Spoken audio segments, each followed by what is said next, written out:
How to beat Little Mac. 1. Stop being bad. 2. Play as Greninja. 3. Stop trading hits against a boxer who is made to trade hits. 4. Learn to counter after your rolls. Also, learn how to roll. 5. Stop playing Smash Brothers. Congratulations, now you too can beat Little Mac players.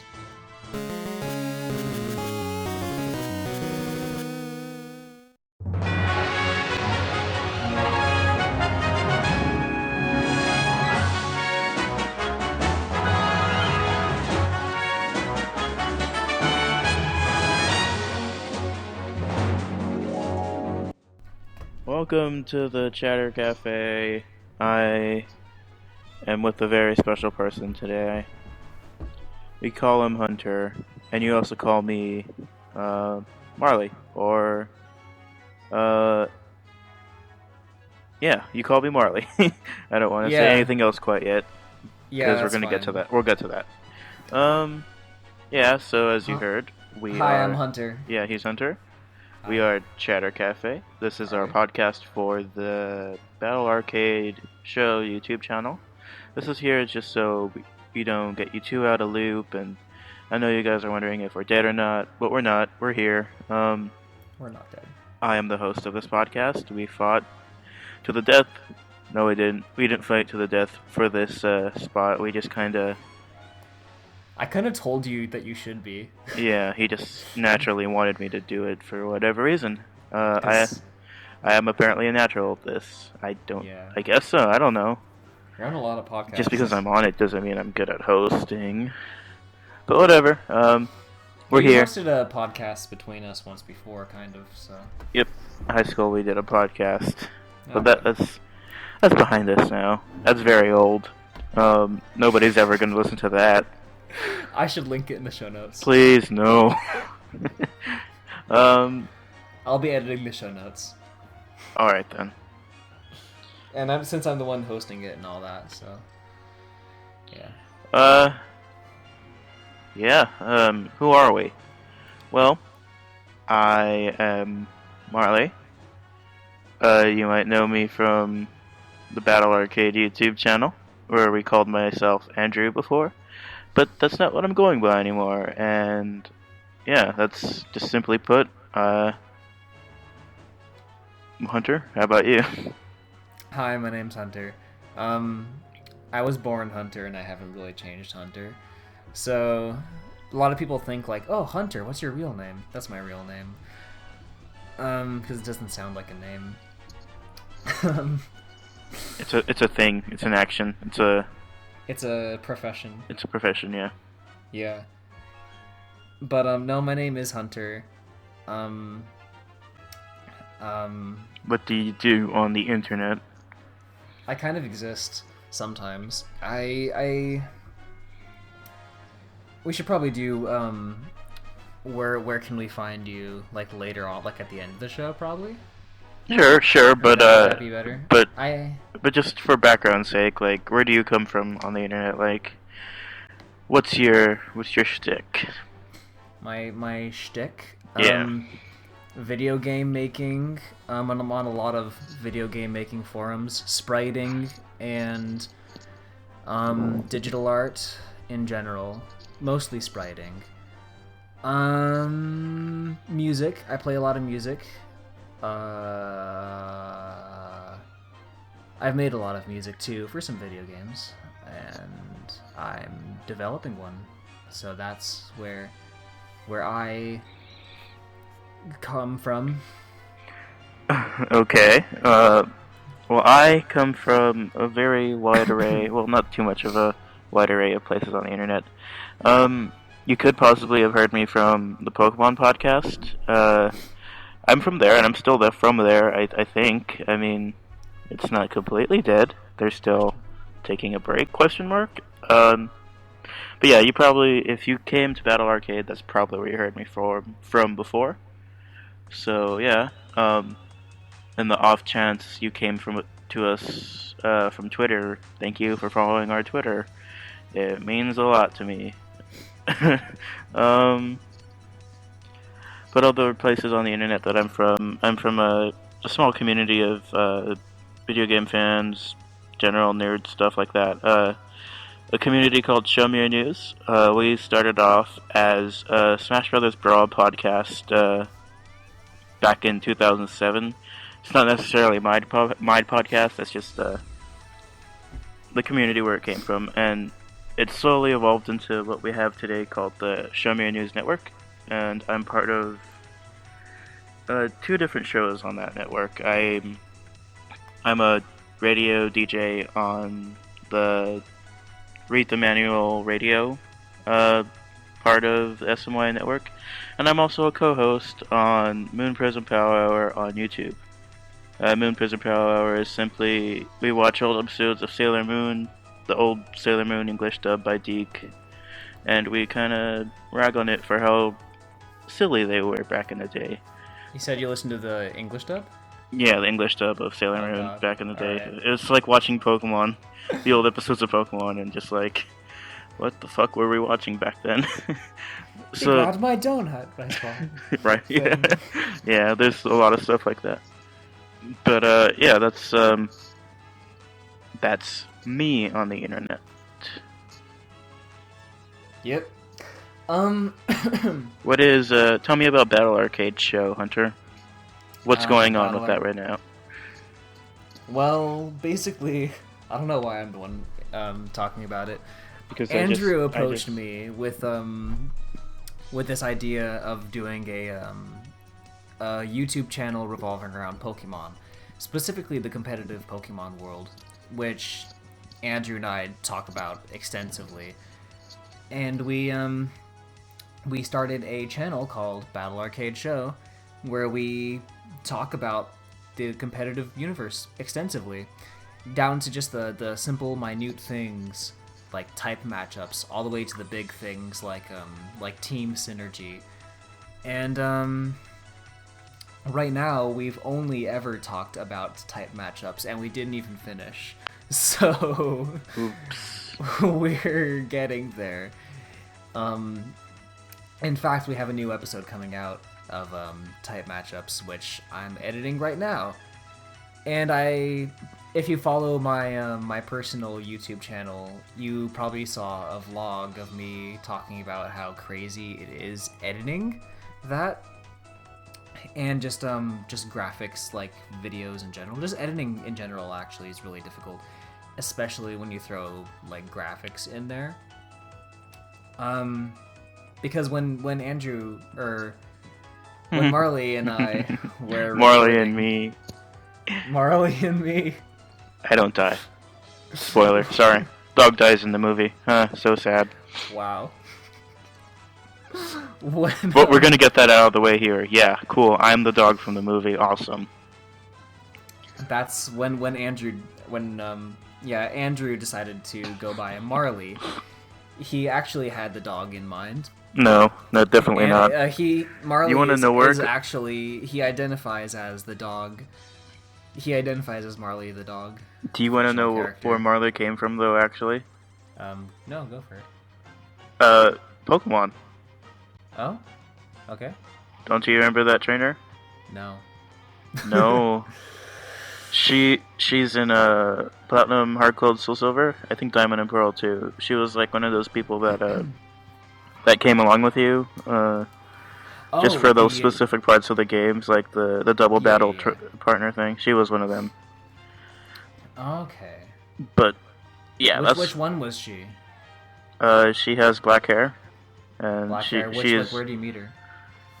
Is she the one in the forest? No, she's actually there with Shaman. She wants to know about Shaman. I see. I think I remember. I don't remember the name. And then Heart Gold, Soul Silver. She's in the battle frontier as one of the partners.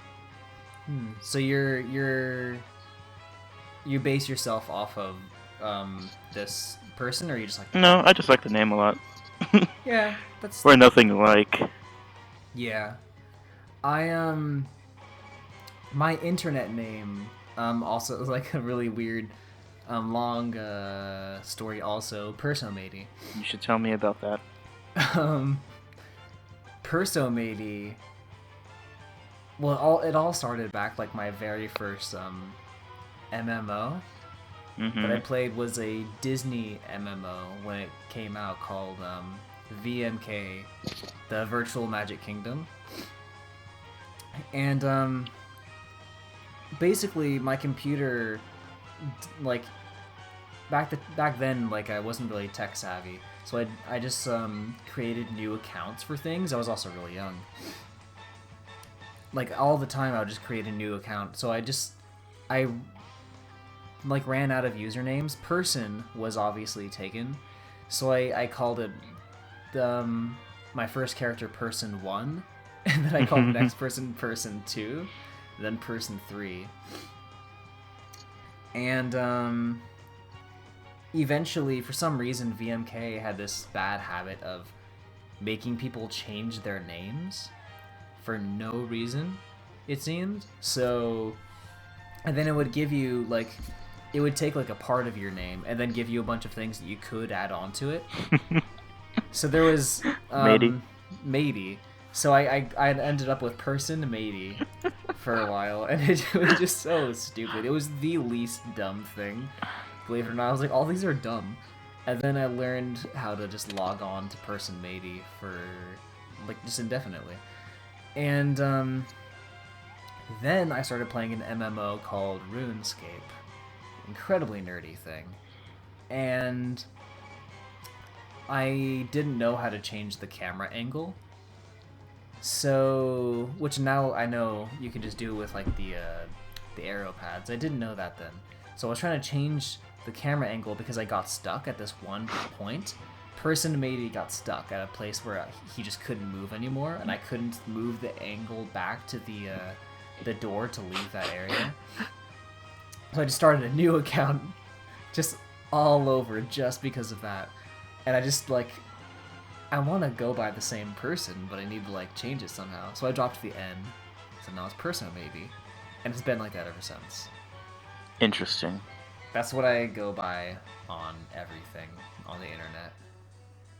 I don't go by Hunter on the internet. It's definitely much better than my story. Yeah.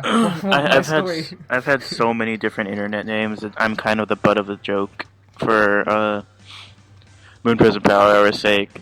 We never know what to call me at the end for signing off because apparently I change my name too often, and I don't understand how that's necessarily a bad thing, but it is kind of hard to follow you on socials. Like, you have, like, 3 Twitter accounts, and they're all different. And then you have, like your Tumblr, and then, like... Tumblr's been the same for about a year now. That's yeah. The most constant thing. Tumblr, a year. That's been... And Skype, especially. You change your Skype a lot. Skype is easier to manage, though. You don't have to make an entirely new account, like your 3 Twitters. Right, I guess. But I guess another name origin for me was Moebitus. That was my last name on the internet, and that came from... Okay, so obviously anime was inspired by that. There's a type of anime it's called moe. It's a style of anime, not a type of anime, where things are just drawn overly cute, and so I thought, It's kind of like a style of character. Yeah. It kind of reminded me of, like, sweet, or, like, candy or whatever like that, and then that got me thinking of diabetes for whatever reason. And I was like, moe diabetes, moebitis, moebitis, yeah, and then it just kind of, branched off from there. I think you're right about, like, what moe means. Kelly would be able to tell you way more because he's very fluent in Japanese and goes over all the time and is moving there. But I just looked it up, and moe is a Japanese term used to describe something precious. Yeah. Youthful and innocent. Sure. So, yeah. That's exactly me, huh? Nope. Sure. And then right now, I'm Snowhalation. Snow, obviously spelled with a S-N-O because Snow, spelled right, was taken, and Snowhalation is the name of a song from an anime called Love Live, and so I'm a nerd. great. We had a topic. We were talking about Oh, we were still on Who Are We? Oh, I started talking about Battle Arcade Show. But that's who we. That's who we are, though. Oh, yeah, that is who we are. Yeah. Now we can go on to new episodes. New episodes. Well, Tight Matchups Part 2. Obviously. Yeah, it's gonna take a while to edit. I mean, when Marley and I were recording, like all the audio, the script for it, it literally only took us maybe a half hour. But shorter than that. What? Shorter than that. Yeah, like not even. And but like doing the editing for it is extremely tedious, and because this one's gonna have a lot of sprites, so I have to rip all the sprites and then put them in order, and then make sure like every pixel is in the same place, and make sure that they're all the same size, and then put them into the timeline at 1 frame each, and then make that its own video or its own sequence, then put that into the main thing, then repeat that, and then I do that for each individual sprite, which is very tedious, and especially since this one we're going over forms. There's I just felt the pain of timeline right now. Yeah. I'm so glad you work with video and I'm audio. Yeah. Imagine that render. No, thank you. The render time is extreme, and So yeah, Tight Matchups Part 2 coming soon. Coming soon. ... Yeah. This is kind of a way for us to show that we're not dead. Yeah, post regularly. Hopefully we want to make this podcast weekly, but things do come up. We recorded last weekend actually, but then Hunter's microphone decided to poop out on us, so I was kind of upset. And this is round 2 of recording this episode. Yeah. But he also got a new mic, so it shouldn't do it again, hopefully. Yeah, at first I was using a shotgun mic that I use. NGT 2 or 3. It's like a $300 It's a very nice microphone. Yeah, and I just connected it to my computer with an XLR to USB. But then I'm sending that in for repair because I do still need it for like weddings and things, because I record weddings and things. And I ended up just getting a snowball mic for this. I have one too. Yeah, you used yours too. I was about to look something up for that, but I forget what I was looking up. We have some planned episodes coming up. We do, yes. Entry hazards, weather. What's another one? I'm opening up the doc right now. Entry hazards, weather, and other things are coming this way. Yeah. We're gonna try to get a capture card, hopefully, for when probably a little bit. Probably either a little bit after or way after Omega Ruby and Alpha Sapphire come out. Probably after.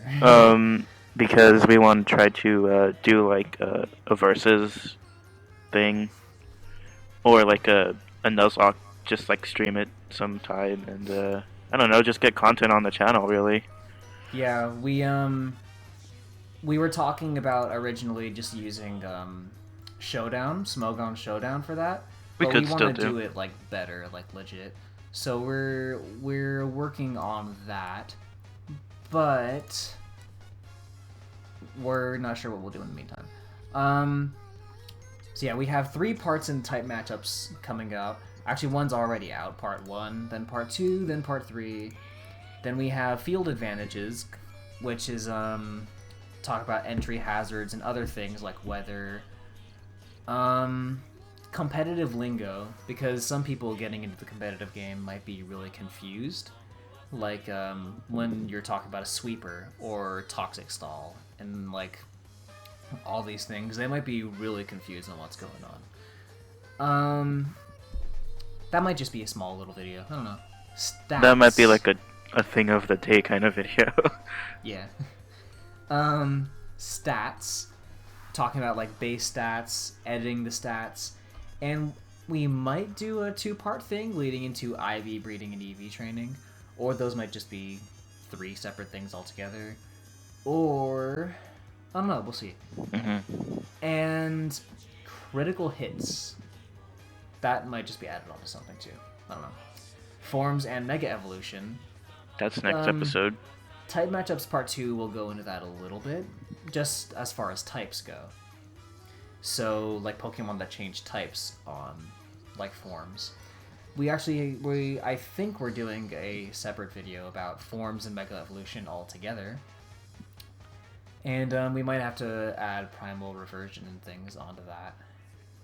Formats, like the VGC format, which we're focusing on for our channel, these numerous Smogon formats. There's a new format coming out that I think you showed me, Marley. And status effects, because status effects can be actually more confusing than you might think. Those are just a few. Those are just what I wrote down, at least, that are coming out. It's all good stuff. Good stuff. And a lot of editing. Unfortunately, but that's the thing we signed up for, I guess. That's fine, yeah. That's what I signed up for. Sure. So we also have another YouTube. Well, yeah, I guess it is another YouTube channel. It's like an affiliate sister channel. Sure. It's called Battle Arcade Craft, and obviously, if you couldn't tell from the craft, it's a Minecraft channel. Yeah, we're jumping on the bandwagon. But not limited to Minecraft, I guess you could say. No. We just wanted to play Minecraft one day, and we did. So we got Hunter's brother Kelly on there as another host of sorts, and we're going to do basic survival maps, our own kind of like story, I guess you could say. We messed around with Mindsy. We might do that, but we don't know. We have our own, like, what's it called? Hack mod packs. So we won't just be playing with vanilla Minecraft the whole time, but that's also certainly an option. Yeah, it sort of started off because my elder brother Kelly approached me. He's the one that we were talking about earlier that's moving to Japan. He approached me wanting to do a Minecraft Let's Play channel, but not limited to Minecraft, of course, like Marley said, where we would play just video games. And actually, maybe our lock challenges might go on to that one. Yeah, possibly. Because that is a Let's Play-ish thing anyway. Yeah. Yeah, we're currently in the process of actually getting episodes on there too, because none of our computers are good. Yeah. We're both using a Mac. I plan to get a PC soon, but I also like the Mac for audio. Audio editing is easiest on Mac for me, I think. Yeah, editing is way better on a Mac. I'll edit even I'm getting a PC soon, and I'm gonna be recording on that, but I'll edit it on my Mac. Yeah. Yeah, none of our computers are good for that. Macs are really cool and all, but it's hard to edit them, really. Like, I tried to change out the graphics card in my Mac Mini, but then I learned that everything is built into the logic board, and you can't take that out. So, there's that. Andrew has a laptop, which is even harder, and Kelly just has this really dinky PC. So we're working on getting everything good. And I actually just went to Fry's yesterday to get a computer. A computer? Yeah, to record on. Really? Yeah, I went to Fry's. I didn't actually get one, but just checking things out, and then I'm bringing a graphics card that I brought over maybe tomorrow to see what would fit in where. Just to get things actually rolling. And Kelly and I are splitting that. Okay. So that's Battle Arcade Craft. A lot of fun stuff coming, I guess, if we could ever record. Because life is hard. And speaking of life, what's going on with your life, Hunter? My life? Oh, What did you do this past week?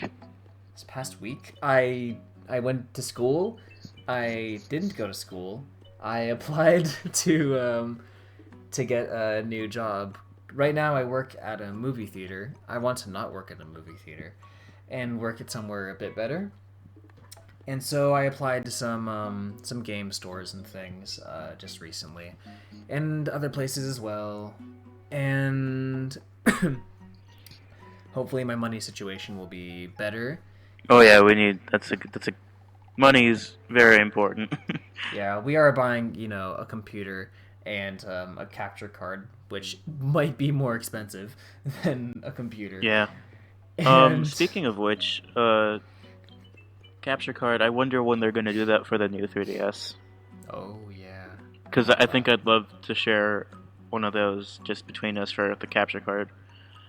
Because Yeah. just of how much better processing power the new 3DS has. we can talk. We're gonna talk about that in a bit. Yeah. That's gonna be really cool. Yeah. Yeah, I would love to have a new 3DS. For that would be really cool. Actually, yeah. I didn't think about that before. Yeah, when we're playing like Super Smash Brothers and stuff. Yeah, that'd be really cool. That's something that I want to do. But yeah, we could play Smash. Yeah, because we're both. We Marley want to and get I- we want to get into competitive Smash Brothers playing, but yeah, I've never really touched it. I've only really started to get serious with Smash. I guess you could say that with Brawl, but Brawl wasn't very serious apparently. So that's kind of a letdown. I never really got into the Project M's or the Melee in general because I just was pretty young when that happened, but I'm old enough to play Project M, obviously, but like, I just don't want to. I don't care for it at all. So yeah. Yeah, Project M was a little bit better than Brawl, because Brawl had this weird thing where sometimes, I don't know, there's a word for it, but I'm not sure what it's called. Probably just because I just got into the competitive scene, where you would just fall for no reason when you're running. Sometimes. Oh yeah, you would just trip. That's tripping. Yeah, and it was just really. And just other things about it was just really irregular. It was very floaty. It wasn't... It was a fun game, not a competitive one. But there is totally a competitive scene for it, which is where Project M comes in. It's like Brawl, but better, but earlier. So It's basically, they wanted to play Melee, but they wanted to use Brawl characters, and so they made Project M. Yeah. But it's much deeper than that, and yeah, I respect it for what it is. I just don't care for it. Yeah, and when I do get a better job, and you and I are making better money, we can definitely get into these things. Yeah. Way better. I want to get into the Pokemon TCG and stuff too. I have cards. You have cards. I have cards, but nobody to play with. I have cards, but I'm not sure if any of them are really viable because a lot of them are really old. Nope. So, yeah. Usually, like only the newest sets that come out, and I think every year they change which ones are legal in tournament play. Yeah. Yeah. That's my life. What about your life, Andrew? Well, this past week I went to school, like Hunter. I had a lot of papers to write this week. Life at school is stressful. I forgot to ask you, what classes are you taking? Me? I'm taking math and philosophy. Well, I'm taking 4 different classes. I go to school. Thought you were taking 5 for some reason. I'm taking 4, but I go 5 days a week. Oh, okay, yeah. What was I saying? I'm taking archaeology, which is anthropology. It's a fun one. Yeah, it's I've taken that. It's fun. Yeah. And I had a paper to write for that, almost 10-page paper to write for that Monday. And that was fun. I'm also taking Chinese, Mandarin Chinese. That's interesting because it's like the only Asian language our school offers right now. But they said they want to add Japanese, and I think I'd take that next year if they offered it, but we'll see. Mandarin's really good for the since China's becoming more and more of of a force as far as like goods goes. They're really good at they manufacture a lot of things. That's gonna be really useful, knowing how to speak just a little bit of Mandarin. Yep. I'm also taking solo performance. I'm not sure if I want to be a theater major yet, because I also like to do writing. I took screenwriting in high school, and that's always been something that stuck with me. But I'm also liking the feeling of theater and solo performance more specifically because it's a lot of character writing, which I'm really good at. So, and then I'm taking philosophy. Cool.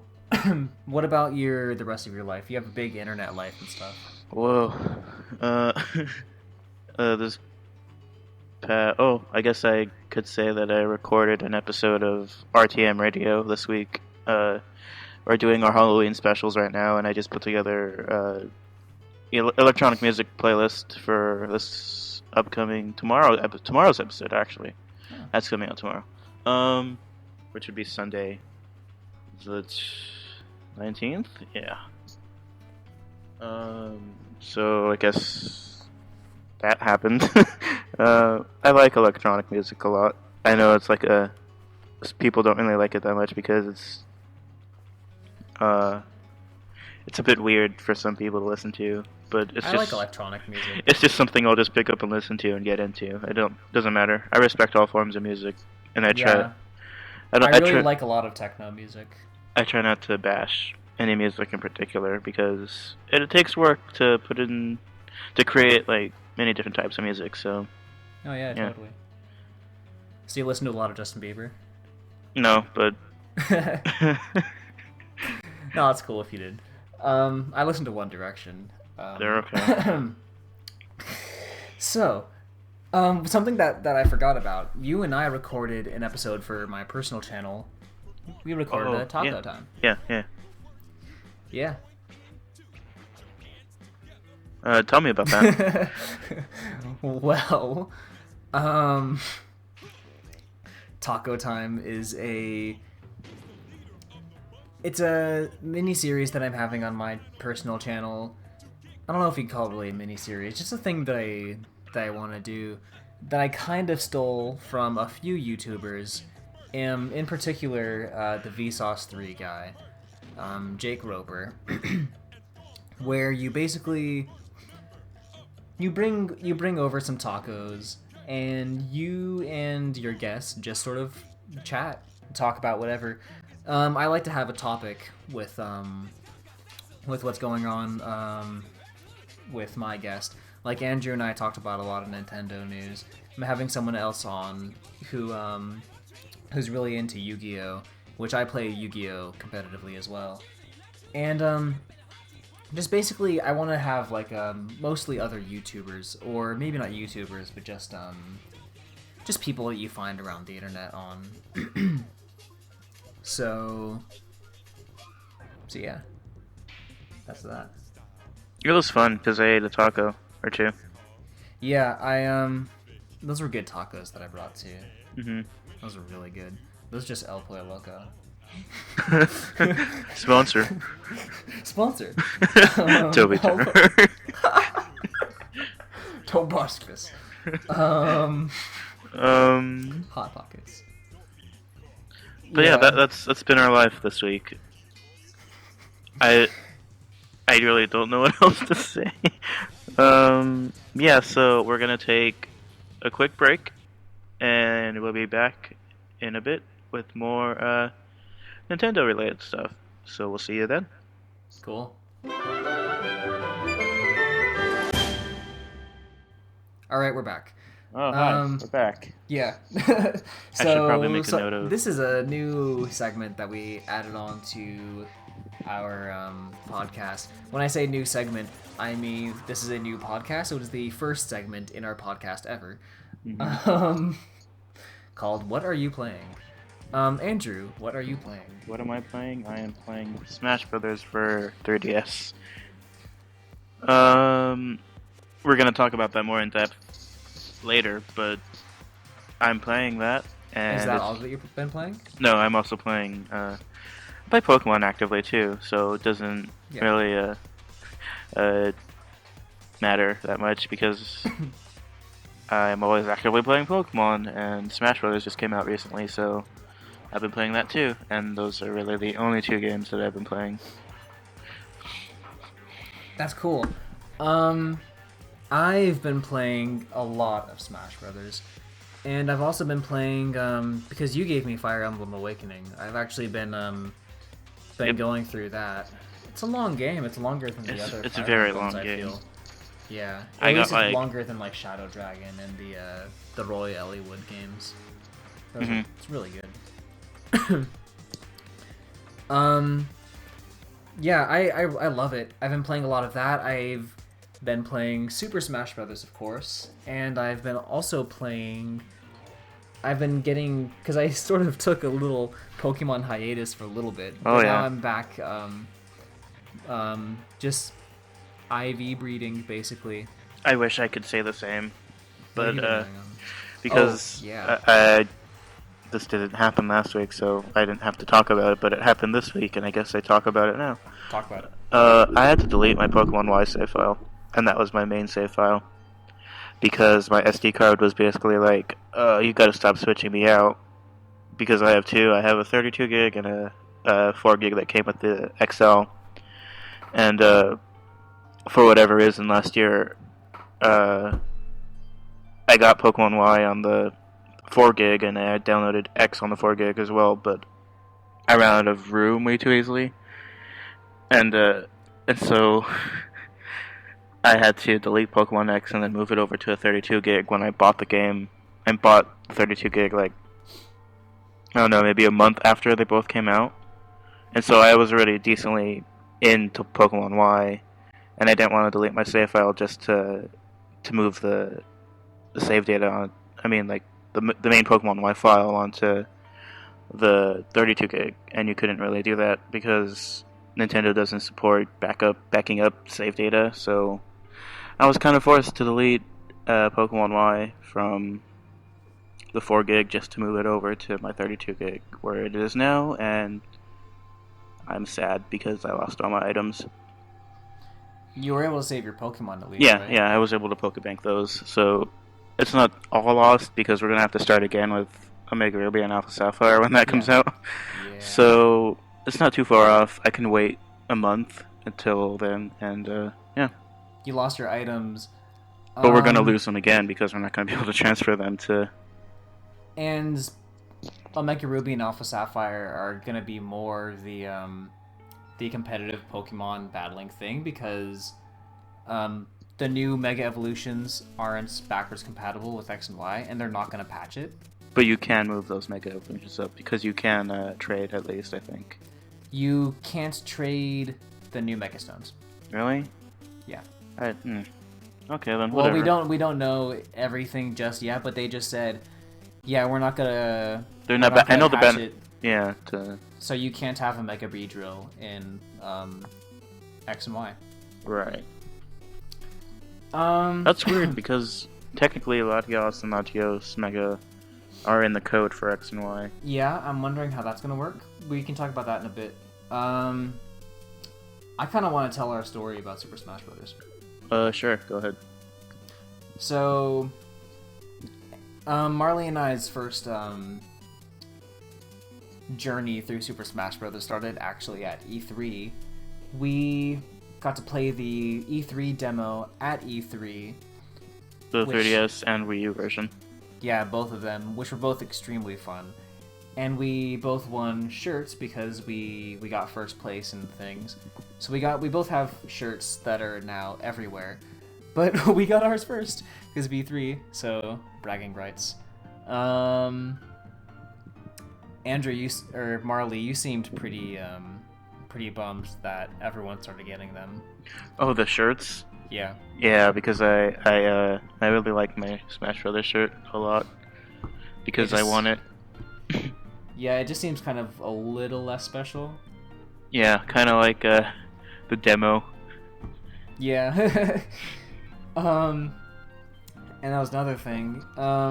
We got the demo because I have the premium not premium, Platinum Club Nintendo account from last year, and I got the demo code, the 4 demo codes. But a friend of mine had already given me one of his codes, and then I got the email like 2 hours later saying, "Oh, I have my own demo codes," and so I gave Hunter one, and I gave the other 3 to other people. Yeah, and we were playing that a lot. And Yeah, then I played it for like 50 hours.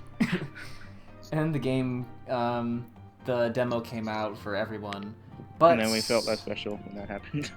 Yeah, but we had the unlimited trial one. True, but I still never closed out of it either way. Yeah, that's true.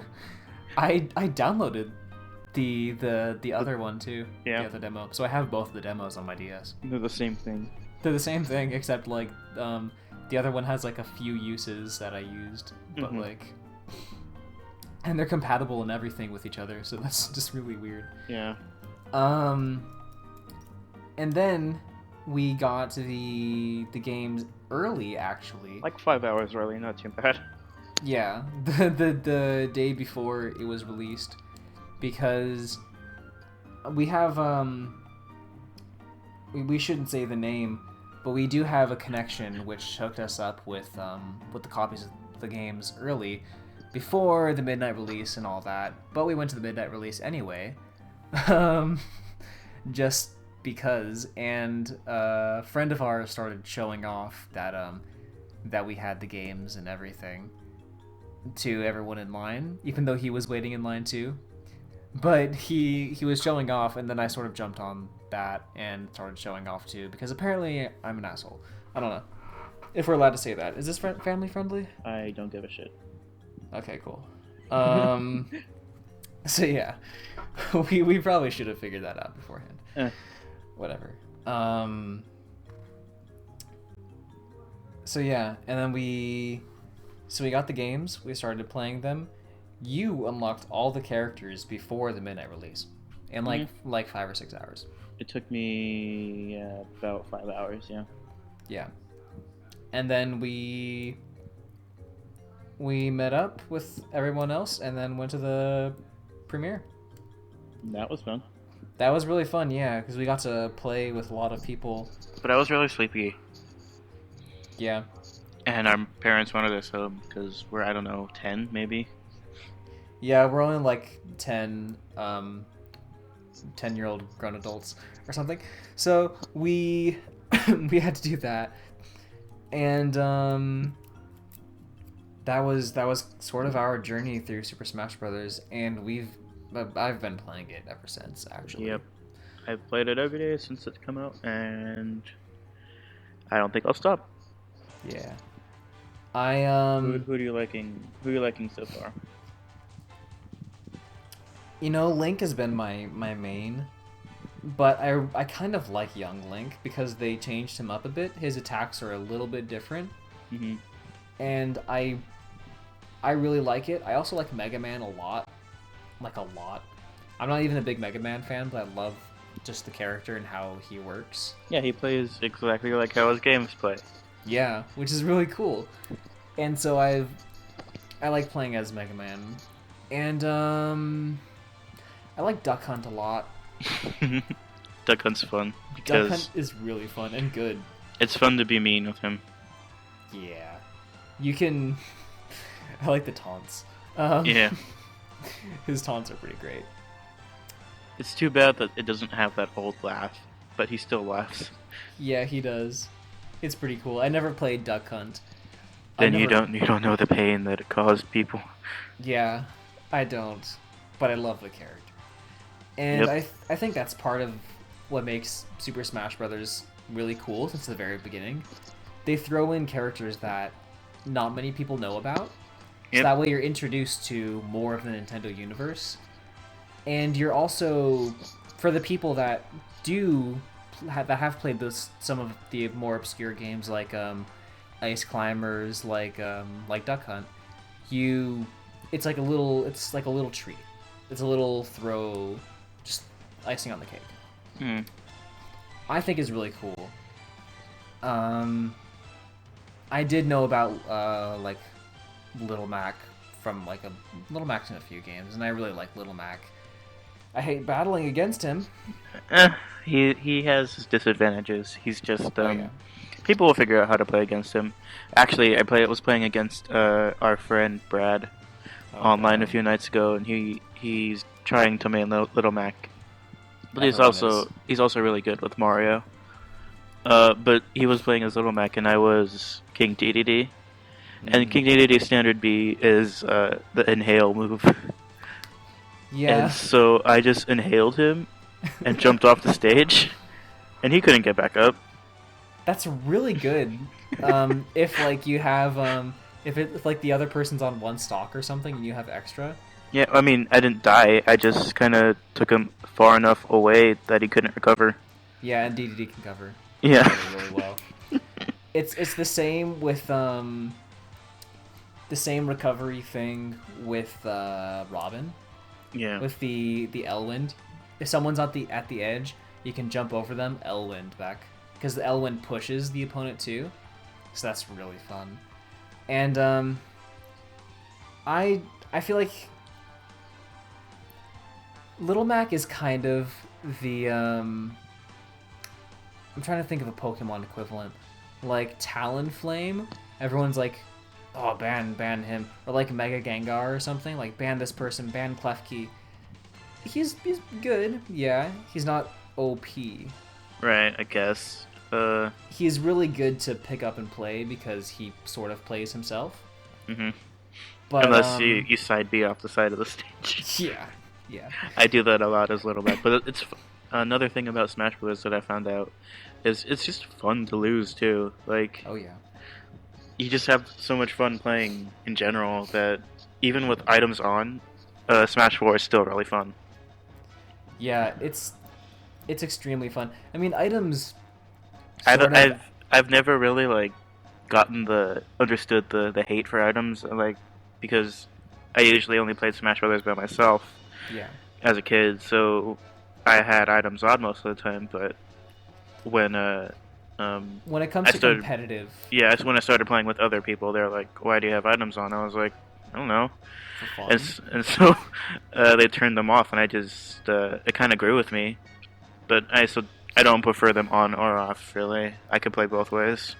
Items are more of like you're having a party and you want to have like fun. Just everyone actually have fun. You're doing 4-player free brawls with items on. That's a 5 stock or something. Yeah, that's fun. Yeah, it's a fun thing. So I like playing with the items. When I'm just playing for fun. When I'm in the mood, I guess. Smash Brothers can be serious at times too. Definitely. I play a lot of games competitively, and I always think, like, it's ironic because I always think, like, the competitive universe just kind of makes things less fun sometimes. It just ruins a game sometimes. When I'm thinking about Pokemon, I'm thinking about, like oh, this is good, like, EVs or something. Like, does Pokemon have good base stats? Can I actually use him? You know? And I'm, like, I don't want to do that when I'm playing, like, just my main playthrough. But when like afterwards, after you beat the game and after you're done doing some of the stuff, a lot of the time, all there is left to do is just like IV breed and EV train. Mm-hmm. So it goes back into just a competitive thing, and that's the same with like I play Yu-Gi-Oh competitively. I play Super Smash Bros. Competitively now. I play a few games competitively, and I don't know, it just sort of becomes that. Yeah. Well, I've been taking a liking to Villager and Yoshi. Yeah, you've been playing Yoshi. Apparently I have a really, really good Yoshi, but also Yoshi is just really good in this game in general. They buffed him a lot this game. And I can tell why, because basically nobody can do anything against Yoshi. It's like Kirby. Yeah, people who used to be really bad are really good now for whatever reason. Like Link was just okay, back then, but now he's actually really good. And then they got rid of Meta Knight. Yeah, Meta Knight's not too bad. Meta Knight's okay. He's not as overpowered as he used to be. Yeah, Meta Knight's still good, but I think like going back to the whole like Little Mac thing, you can play against Meta Knight, but it's just extremely hard to. Yeah. Now he's way easier to beat. He's just less OP. So Right. they lowered him and then raised a bunch of other. They tried to like just make everything way more balanced, but then they added Little Mac. So. Let me But see. You can totally combat Little Mac though. Yeah. My mains. Just play Great Ninja. My mains were Peach back in the day. Peach and Marth when Brawl was around, and Peach in Smash 4. She's really different to me, at least. Her combos got better, and I'm better with the turnips this time around. Which I never really integrated turnips much when I played her in Brawl. But I kind of just dropped Marth because he doesn't feel like he did in Melee or Brawl to me for whatever reason. And I don't know, I feel too attached to Peach to drop her because Peach is my favorite Mario character. But yeah. I like how she has the Daisy skin. Yeah, she's always had the Daisy color palette, which is kind of ironic. They could have added her by now as a character. I mean, Oh yeah. I don't know why, but whatever. Smash has like 40 characters now, so. Even if it was something as simple as changing her from like how they did Olimar to Elf, because they're basically the same person. Yeah, and all the Koopalings. Yeah. That would have been cool. I don't know why they didn't do that. Whatever. Fox has a wolf skin. Yeah.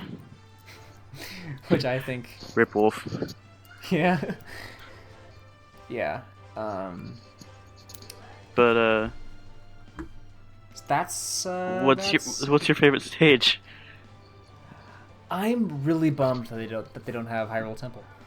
They might in the Wii U version. Yeah. I want it in the 3DS version though. I don't know, maybe they'll DLC that? Where did Hyrule Temple originate from? I'm trying to... Oh, was that Melee or was that on N64? Melee. I mean, like, I'm talking about the game where it came from. Oh. Which Zelda game? Is it just like all Zelda games, or... I don't know. I want to say Ocarina of Time, maybe? It's a console game. I think in Ocarina of Time, Hyrule Temple was, for the most part, like, put together. It wasn't broken. In the Super Smash Bros. Game, it was pretty broken. It looks a bit more like Hyrule Field on the outside, or Hyrule Temple in the future, where it's a bit darker and gets a little bit destroyed. Yeah. I think, but it doesn't have that dark, ominous, like... Actually, yeah, I think it is from the future part of Hyrule Temple, now that I'm thinking about it. But the background isn't like dark and ominous, like how Ganondorf made it. I mean, if you remember back to the adventure mode in Melee, you were inside Hyrule Temple, and it was kind of like that. I mean, With the Redeads. yeah. God, those things were fucking terrifying. Not as bad as the Wind Waker Redeads, actually. I haven't played Wind Waker. Wind Waker Redeads are the worst. Wow. You should look that up for yourself later if you want. Yeah, I definitely will. In Ocarina of Time, They have that stock like scream sound effect, which isn't. It's kind of hilarious to me. it's hilarious. But the Wind Waker Redeads are nothing like that. I hate, like, they just jump on you and they take so incredibly long to get off, and you can get them off, but it takes a long time anyway. And it's just so slow. And then when they stop the screen for maybe 5 seconds every time they scream. Mm-hmm. Because the screen just stops and looks at them. It just zooms in towards them, then they scream. And you Yeah. can't move, you can't do anything but listen to them scream and get up and walk towards you. And sometimes they do that multiple times. And Wind Waker, Link's face when it happens is the best. I love Toon Link's face. He just like jumps and then he starts shaking in place and waits for the Weird Dead to come closer. But you can, I think you can break out of it, but it's just too funny to watch him shake. Wow, I have Because to find that. you're too busy doing the same thing in real life. I'm still getting a lot of breathing. Sorry. I'm going to find that. I want to find that, and if I can, I'm gonna put it in the show notes. Sure, go ahead. Totally gonna put that in. So yeah, we went on a tangent about Hyrule Temple, and somehow ended up talking about Redeads. That's fitting. That's because a podcast. It's almost Halloween.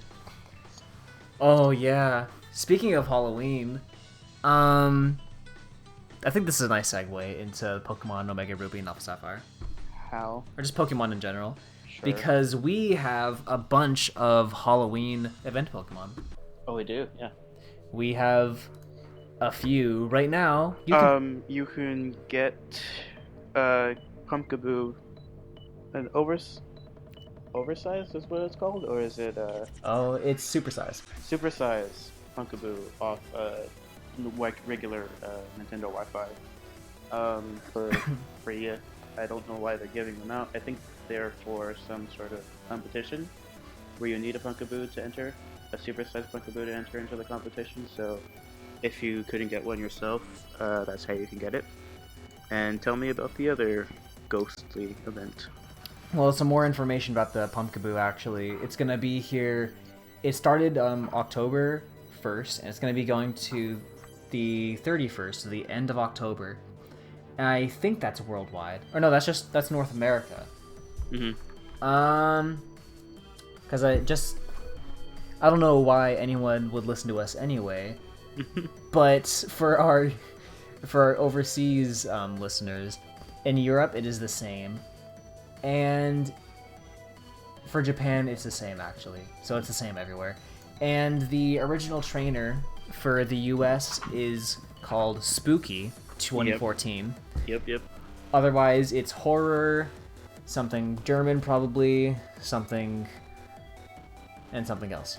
It's going to be any random nature. It's going to be received at a lovely place. Apparently had a faithful encounter at level 50. The ability is going to be either Pickup, Frisk, or Insomnia, so any of them. It's going to be holding a rocky helmet. And the moves are... It comes with Trick or Treat, Astonish, Scary Face, and Shadow Sneak. And it's in a Premier Ball. Trick or Treat's actually it's a Cherish Ball. Oh, Cherish. Oh, right. Trick or Treat's an interesting move. Yeah, we talk about that in the next type matchups. Stay tuned. Should we leave it like that? Yeah. Okay. Just to make them listen if they can't use Google for whatever reason. Yeah. In case they're listening to a podcast, but I can't use Google. Right now, you can get from GameStop. You can go to GameStop and you can pick yourself up a shiny Gengar holding Gengarite. Yes.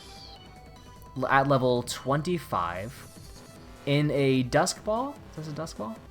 Yeah, I think so. It has the ability Levitate. Uh-huh.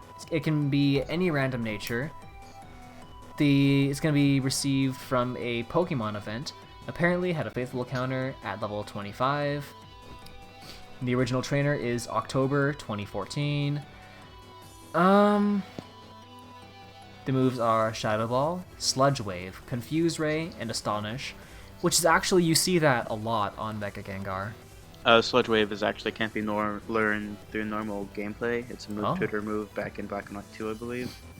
Well, now you can get it in X and Y. Yeah, I'm not sure about the IVs or EVs though. I should have checked mine out. They might be set actually. Yeah, I think they're probably set. Most are. That's something that I should have thought of before the podcast. But the big thing is that it's shiny, and shiny Mega Gengar is white. And pink. Just a little pink. Oh, yeah, just a little pink on the bottom. Which is great. I like how the sprite for it that they have shown is just the regular Mega Gengar. Yeah. But it's not the shiny one. So yeah, it's going to be going on. It started October 13th, and it's going to be ending October 26th. So you have just a few more days to pick it up. You should take me. Get me another one, because I have another game. 2 games, yeah.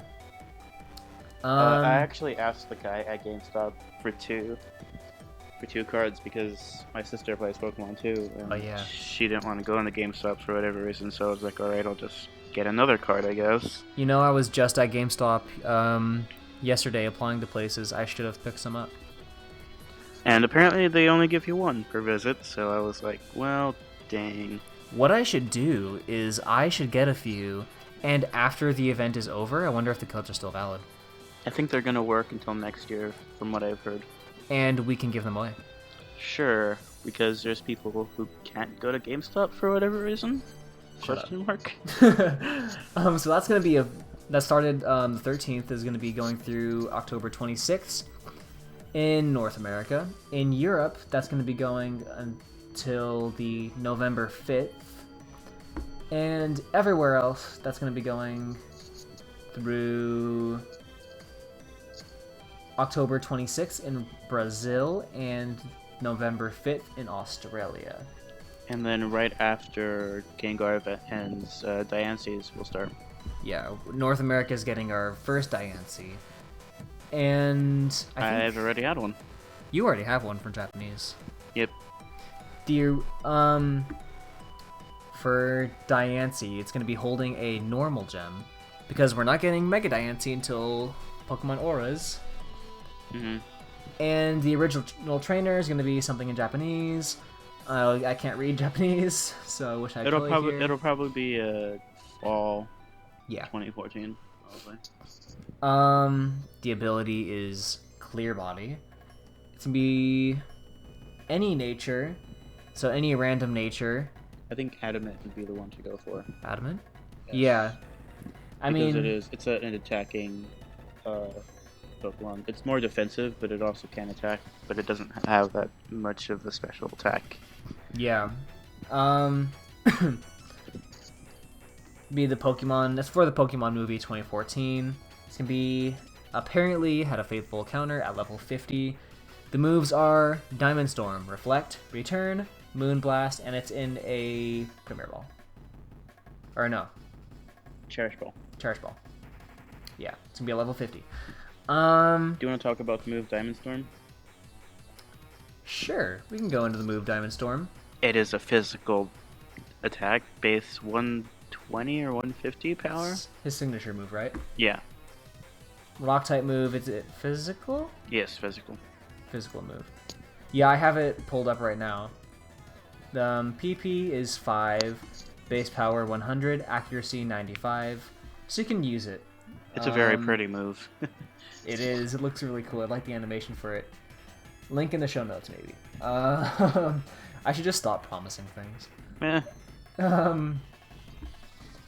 The user whips up a storm of diamonds to damage the opposing Pokemon.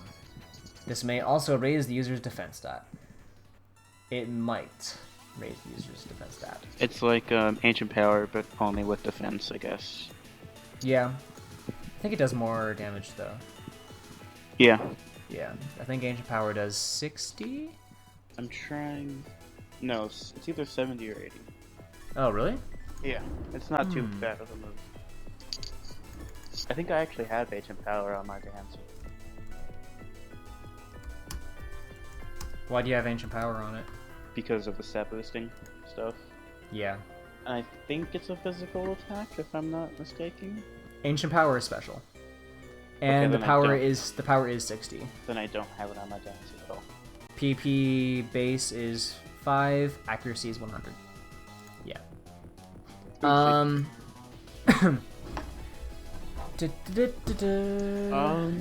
That's gonna be available till November 16th. 16th, yes. And take the date that I used at the end date for the Shiny Mega Gengar, and that's when Diancie starts for all over the world. For North America, it's going to be available till November 16th. In Europe, it's going to be available till November 28th.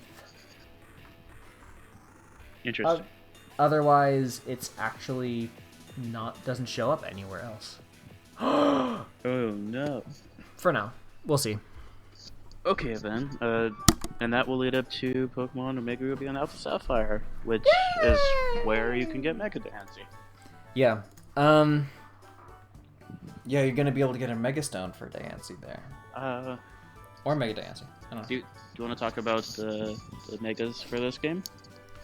I am going to bring those up on my computer. I don't know why I didn't do that already. I can list a few off the top of my head. We've Yeah? got the Hoenn Stars as Megas. Wait, really? Oh, yeah. Yeah, we have Mega Blaziken, which we've had in X and Y. And then we have Mega Sceptile, and then Mega Swampert. Yeah. And then we got Mega Sableye. And then we have Mega Audino. And then I think it came Slowbro. And then Metagross, Salamence, Pidgeot, and Beedrill. I think I'm missing Lopunny too. And Altaria. There's a lot this game. And then there's Mega Rayquaza too. I have a list of all of them. Tell them. Mega Sceptile.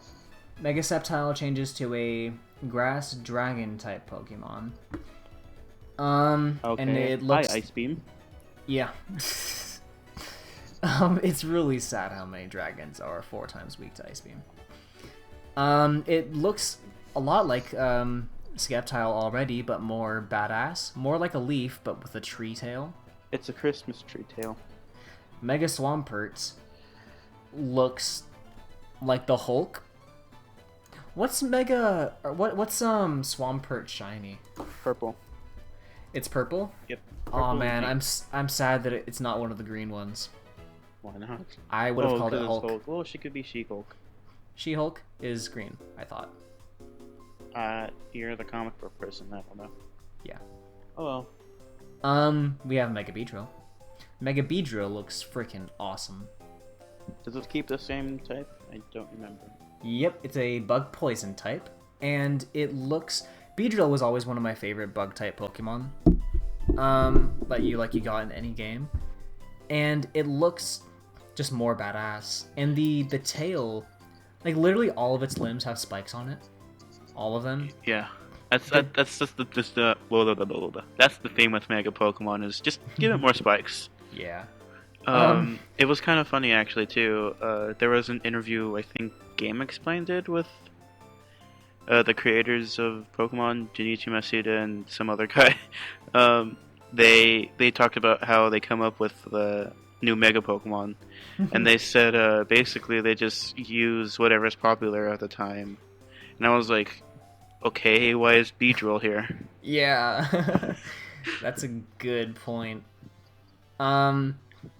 Yeah, Beedrill, the tail also has a spike on it, which makes sense for bees, but it kind of looks like the skirt part of Vespiquen. Yeah, that's it.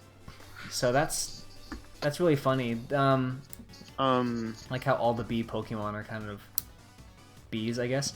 Mega Pidgeot looks like a Super Saiyan. Yeah, it got bluer. It does, yeah, it looks a lot more Merca-y. But I love how it looks Super Saiyan. That's just great. Mega Slowbro is a thing. Yeah, it turns into Beyblade. Yeah, it's just...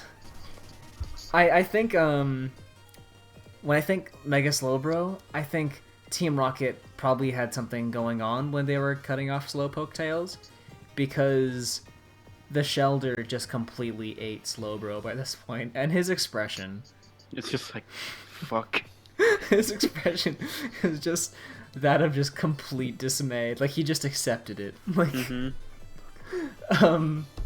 Mega Steelix looks friggin' cool. Mega Steelix is another thing. Steelix is so cool. I want one. I love it. Steel type is my second favorite type. It's a steel ground type, which is cool. I think, wasn't Steelix just steel type? No, it's still ground. Steel rock? Still ground. It was still... Oh, so it didn't change. Okay. Onyx was rock ground. Yeah, Onyx was rock ground, and then it evolved. And then steel ground. Mega Sableye is a thing. Apparently its speed is terrible. I'm sure it is. Sableye's speed isn't good anyway. Because it's holding the gem. Yeah. So oh, yeah. I think it's like base I get 52 speed. Wow. Yeah, it's pretty bad. So it went from having Prankster to being like to where speed didn't matter to it losing Prankster but getting Magic Bounce, which is pretty cool, but being really slow. It's a better Espeon, I think. It is better Espeon, yeah. That's a good way of putting it, and something that you can use in a Trick Room too. It only has one weakness. Yeah, very. Mega Sharpedo follows the theme with adding more spikes, except, you know, the art that they released for it had spikes on the nose. Oh yeah, it did. It doesn't have spikes in the game. It doesn't have those nose spikes in the game. So okay, yeah. I just pulled up my. Hackers got into the ROM data of the demo that came out that we'll talk about in just a bit. In the European countries, the ROM came out for the demo, and hackers got into it and kind of ripped the sprites of every Pokemon that they found. We already knew what Mega Sharpedo looked like because they released videos of it. The Pokemon Company, when it was announced. Yeah, but I just saw it again right now, going through the images that I have, and yeah, that's kind of funny. Yeah, they released it, which makes me wonder about who is it? Maxie is the Team Aqua leader. Archie has a Sharpedo, Yeah, and his Mega Evolution is Sharpedo. And I'm wondering if his is going to have the spikes. Maybe his is a special Sharpedo. Perhaps. It's a special form. Perhaps. Which I think would be cool. Leading into each team's respective Mega Evolution, we have Mega Camerupt. It kind of reminds me of Stoutland. He does! Whoa! Yeah, he looks like a mixture of Stoutland and Torterra. And Marcargo. Yeah, like a mixture of those three. I'm really great. interested in how Mega and Camerupt turn out, because Camerupt was a Pokemon I used a lot in 3rd gen just because I liked the way it looked. I love the way it looks. I love Mega Camerupt too. I just love how it kind of looks like a dog now. Yeah, it looks like his face even looks like a dog. Yep. Wow, that's great. I love how you brought that up. I did not think of that before. Wow. It looks like the volcano on his back actually became a full-on volcano, and it looks like he has a shell now. Yeah. The first thing, because you sent me the picture of it when it first came out, and I had just woken up, I was like, what happened to its legs? Yeah. Because they kind of weren't there, but they're there. Yeah, they're barely. Mega Sharpedo and Mega Camerupt were things that people have been speculating about for a while. And I'm glad they're a thing. Yeah, because the first pictures of Maxie and Archie that we got. MaxieMarley1 at yahoo.com was my email. Maxie and Archie that we got had, you could tell that they have Megastones. Yep. I think, was it Maxie's has his on his glasses? Maxie has a necklace, I think. Necklace? I thought that was the other way around. No. Maxie's Team Magma. Right, yeah, Maxie. And Archie had his on his anchor. Right. I think. Is that right? Something like that. And so people saw those and they were like, oh, like obviously it's going to be their signature Pokemon, Sharpedo and Camerupt. Right. And turns out that it's true because in Korokoro, I think, they released that Archie and Maxie will have those Megas. So, there's that. Mega Altaria. Mega Altaria's, I think, main purpose is contest, because that's where it kind of debuted as a Mega, is when they were talking about contests. Yeah. And I think, battle-wise, it'll be good because it has the Dragon Fairy type. Yeah. So it's only weak to one thing. It's only weak to Ice? Ice and Poison. Two things, actually. Ice, Poison, and Steel, I think. Yeah. At least I know Poison for sure. And I think it gets good special defense. Yeah. So I'm probably gonna get chewed on that. We'll see. But it's It's a cloud. it is a cloud. I saw a picture of, who was it? A Pokemon that had a lot of hair. Furfurl. But that Mega Evolves. And it loses a lot of its hair when it Mega Evolves. And there was a picture of Mega Altaria, like, stealing it. I want to find that picture and put it in the show notes. I wonder if I saved it. I think I saved it, maybe. If I can find it, I'll put it on. Think of a Pokemon with a lot of hair that Mega Evolves. It's not Ampharos. It follows the Ampharos theme, to where it just... But except Mega Altaria is even worse. Yeah. Let's move on. Mega Glalie. Glalie? Yeah, Glalie. It retains its ice type. It opens its mouth. It looks like it has a beard. It doesn't close its mouth either. It doesn't? Nope. Its mouth is open the whole time. Yeah, you know, because the top of it, the upper portion, like, has like points where the jaw is supposed to go. Mm-hmm. But its jaw is like a perfect circle, so I don't think it physically can. What's with Mega Evolutions and just like completely screwing a Pokemon over? Yeah, like this can segue into Mega Salamence, which can't flap its wings. Yeah. It just hovers. I really like the design for Mega Salamence, and a lot of people don't. And it just kind of reminds me of a boomerang. It looks like a boomerang, like crescent moon. Boomerang baguette. It kind of looks like a fighter jet where it floats. Or the Starship Enterprise. Yeah, it looks like the Enterprise. It's pretty great. I like. Mega Metagross. Kind of expected. Is expected, but the art for it isn't, I don't think. No, it has 4 arms. What? It has 4 arms. It has like 8 limbs altogether. Yep. Like, what happened? I mean, I get the whole, like, the whole thing behind the whole chain is like 2 Beldums got together and then made Metatang. They just fused. And then, like, 2 Metatang or something got together and made Metagross, I think. But the Mega Metagross makes no sense because it has like 2 Metagross got together and made that. Yeah, except one is like slightly smaller and doesn't see any action in the back. It just kind of floats, really weird. Its ability, Tough Claws. Yeah. I think only Mega Charizard X has that, if I'm not mistaken. Let me check. I had Bulbapedia open. But yeah, I think I'll be using this Mega a lot just because Metagross is one of my other favorite Pokemon. Yeah. I love the Steel and Psychic typing a lot. It's kind of funny how it gets how it's floating, but it doesn't get Levitate. Yeah. It gets Tough Claws. Pokemon with Tough Claws: Mega Charizard X, Mega Aerodactyl, Binacle, and Barbaracle. Barbaracle's Barbaracle, yeah. It's really ugly, so is Binacle. I think that's my least favorite Pokemon, or Pokemon that I forget that exist. Yeah, that's a Pokemon that I want to forget exists.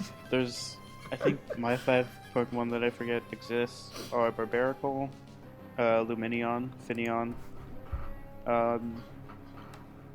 Hunto? No. I guess Gorbis. Yeah. Gorbis, and then Snover. Because Abomasnow is just more of a personality than Snover, and then when I saw Snover in X and Y, I was like, oh yeah, that's a Pokemon. It has such a unique typing too, it's kind of a shame that I forgot about it. Mm-hmm. I am... Moving on, Mega Lopunny. I wasn't Mega Lopunny that lost its hair? Maybe. Hang on, let me look up a picture of Lopunny. It lost its legs, yeah. Don't look up pictures of Mega Lopunny, no. Yeah, Lopunny lost... Lopunny loses its hair. And, and Mega Altaria took it. Yes. Mega Gallade, which keeps its Psychic Fighting type and doesn't get Fairy. I think I like it that way. So do I. I think also Fighting Fairy would have been cool too. that would have been really cool. But I mean, the whole Ralts line started as a Psychic type, so I think they thought like it would have been like not cool to just completely change a Pokemon like its original type, you know? So Psychic Fighting, and they can't get rid of Fighting in Gallade, I don't think, because That's its thing. yeah. Does it keep Inner Focus? Yes, it has Inner Focus. Okay. And Mega Audino is another Pokemon that gains Fairy type, along with Normal. Mega Altaria. Yeah, normal Fairy. Normal Fairy, which is interesting. I'm still bummed that we don't have a normal Ghost type Pokemon. I don't know. What I would just think even that's... be normal Ghost? Just a I white don't ghost. know. A white ghost. Just like I a think that'd be sheet. cool. A sheet. Yeah, shup it. It's just a sheet. I don't know. I just think that that Mega Diancie, Yeah. the first Gen 5 or Gen 6 Mega. It's a rock fairy still, right? Yeah. Was Mega Audino Gen 5 or Gen 4? Gen 5. Gen 5. Gen 5? Yep. So Mega Audino is our first Gen 5 Mega. Yep. And Mega Diancie is our first Gen 6 Mega. Odd choices, but cool. And again, where is Audino coming in from? What? Where is Audino coming from if it's the most popular Yeah. thing used? I mean, Audino, they give really good XP. People battle Audinos just for the XP. Mm-hmm. It's an XP farm basically. So maybe that's where that came from. I don't know. Perhaps, I don't know. Yeah, I'm wondering about a few of the megas that we have. I mean, Glalie. Yeah. Who uses that? Ash did. Oh, did he? Yep, he had a Glalie and Ruby and Sapphire. Okay. I'm skipping one more mega for now because we should talk about Primal Reversion. Okay. So, Primal Reversion is kind of the opposite of evolution. Mm-hmm. It's de-evolution. It's a de-evolution, yeah. The only Pokemon known that we know about right now that have this are Kyogre and Groudon. Do you think... I mean, because technically speaking, there's other ancient Pokemon like that. Regigigas. Basically all the Regis and the prehistoric Pokemon too. Which the Regis came out in Gen 3, except Gigas. Yeah. Gen 4. So... Do you think we would see reversions from them too, maybe? Maybe. That's why I said the only ones that we know about. Mm-hmm. So we know about Mega Kyogre, Mega Groudon. Mega Kyogre has this ability... Primal. Well, Primal Mega Kyogre. Primal Kyogre. Primal Mega Kyogre. Primal Kyogre has the ability... Abundant Storm? I should know this. Something Storm. Basically, it's a better rain dance where it keeps it on the field The whole time. indefinitely. It can't be taken out. I think as long as Kyogre is on the field. If you get rid of him, I think you can get rid of it. Maybe. It's called Primordial Sea. Okay. Which I think it's supposed to play off like the primordial fluid thing, that like the Miller-Urey experiment, where they which is how life maybe began, which makes sense. The whole primal theme, and Alpha and Omega too. Yeah, and how Primal Kyogre is see-through. Yes. It looks like a cell, and you can see all the little what are they called? Organelles inside of the cell. So I think that's really cool. Mega Groudon changes Mega Groudon. Primal Mega Groudon. I'm just gonna mess up on that so much. Primal Groudon changes its typing to Ground Fire. Yes. It's Ground Fire, which I think was appropriate. I thought it Although- would be fire type originally. Just Fire. No, I mean, if you look at Groudon itself, what type Oh, do you yeah. think it is? It's red. Yeah, Yeah. it looks like a fire type, definitely. And its ability Drought boosts fire type moves. Yeah. Which brings us to Primal Groudon's ability, Desolate Land. Which California? Is Southern California. is Primal Groudon's ability, Australia. Yeah. For our users who don't live it's basically a better Drought, and it keeps it on the field indefinitely, I think, unless you get rid of Primal Groudon. Yeah, it's just exactly like Kyogre's, but Sun. Which is going to be interesting for Uber teams, Uber weather teams in general. Yeah. Uber double weather teams. Oh man. Oh wow. Yeah. When that comes thing, we should. Which version are you getting? Ooh, I really like Groudon and Maxi, as you can tell, but we can get into that in a bit. yeah.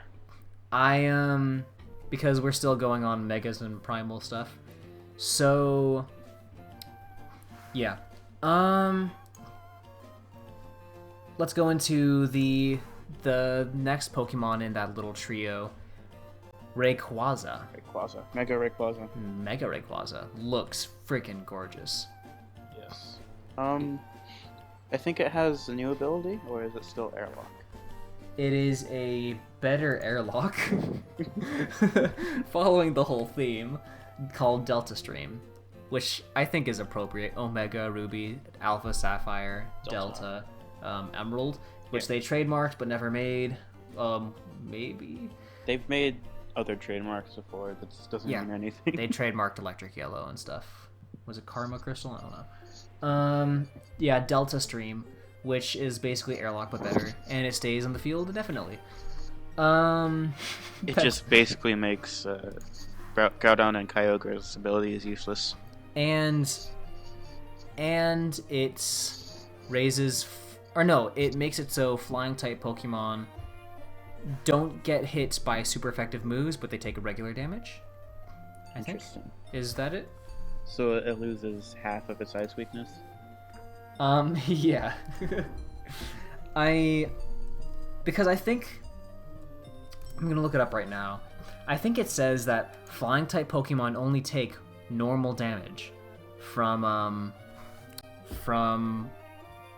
super effective moves. I wonder if that translates to dual type Pokemon with flying on it. So I wonder if Rayquaza does take double damage from ice type moves, because it says flying type Pokemon take normal damage. Or if that's just a semantics thing that they didn't think about. Maybe. We'll see. We will see. Are we forgetting two more? No? Yes. Say 'em. Latios and Latios. Right! Oh my god. They were before all these. They were the first Omega Ruby and Alpha Sapphire Megas. Yeah, before anybody, because they were found in X and Y's code. Yep. Yeah, they look The same. They look I mean, they look alike. They're not red. the Red same. and blue Make mixed purple. is purple, and they're both purple. Yeah. Literally the only and they're shaped the same. Literally the only way to tell them apart is their eyes, Yep. which I think is funny. They look more like fighter jets. If that was possible, they look even more like fighter jets. Yeah. You're gonna be able to fly around Hoenn on them. Yeah, and which is interesting because you can catch the previous game's legendaries on them. Yep. Or at least the although main legendaries. We're not sure about some of the you side can- legendaries yet. You can get at least Ho-Oh, Lugia, Dialga and Palkia, and then Reshiram and Zekrom. Yeah, we're not sure about Kyurem. Was Kyurem announced? No. No, not Kyurem. Probably. And we're not sure about the Tornadus and all them, or the Regis. Well, the Regis we're gonna be able to find. They're going to be in the game. Regigigas, which might be something that we can reach from them, though. Yeah. Which might be like instead of like a cloud, maybe there's like a separate like island, which there are a lot of in the map, the released map.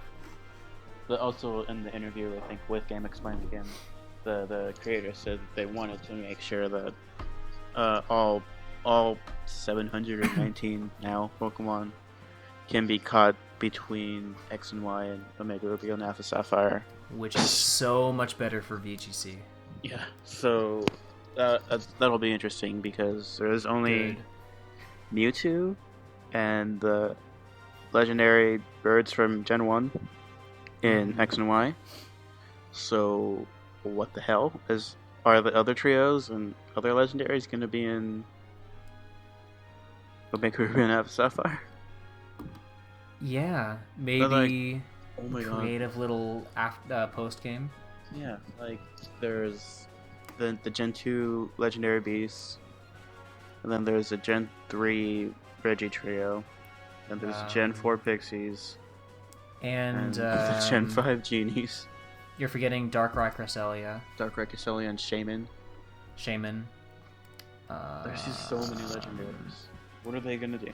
There's also the Swords of Justice. Yeah. There's 4 of them, and we're missing a few, I think.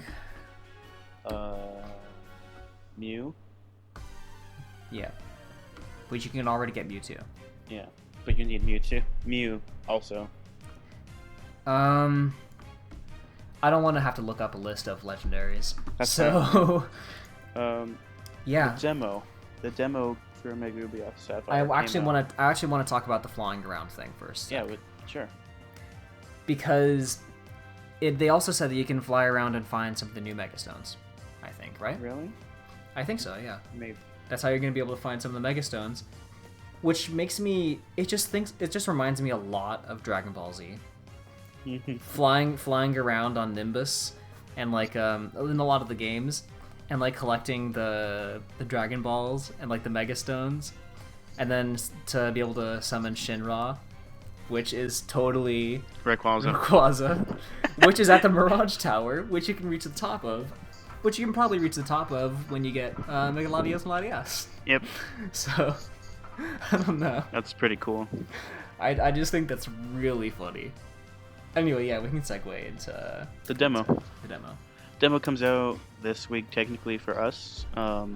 If you're listening to it on Sunday or Monday, it'll be out the 21st of October for America. It's been out for a week in Europe and Japan. So we'll be able to get our hands on the demo and play that until the game comes out on November 21st. How are we gonna get the demo? I hope you've done it, because this is basically... I did it already. Yeah, You how? did? Tell the viewers, listeners. Okay. So it's too late by now. But what you would have done is you would have gone to the Pokemon website, sign up, and go into your preferences, whatever that's called, and make sure you're getting emails from Pokemon Company. And they're going to send out their monthly newsletter. And there's going to be a demo code in there for you to put into the Nintendo eShop, and you'll be able to download the demo. Yep. Well, that was a mouthful. Yep. So you're gonna be able to play the demo, which is where Mega Steelix and Mega Glalie were announced, and where a lot of people are hacking it and getting some of the info. Yeah. Do you want to talk about the other thing that happened recently with, speaking of hacking? Do you know what I'm talking about? No?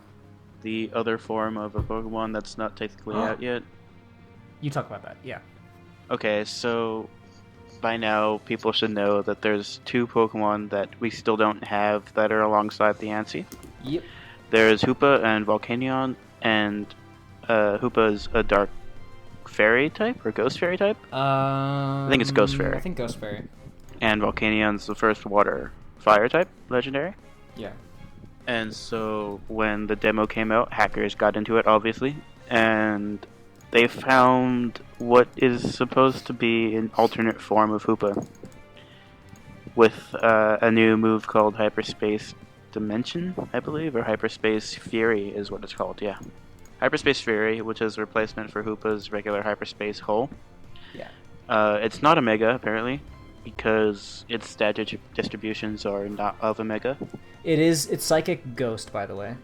Psychic Ghost? Yeah. I thought it was Fairy. No. Huh, okay.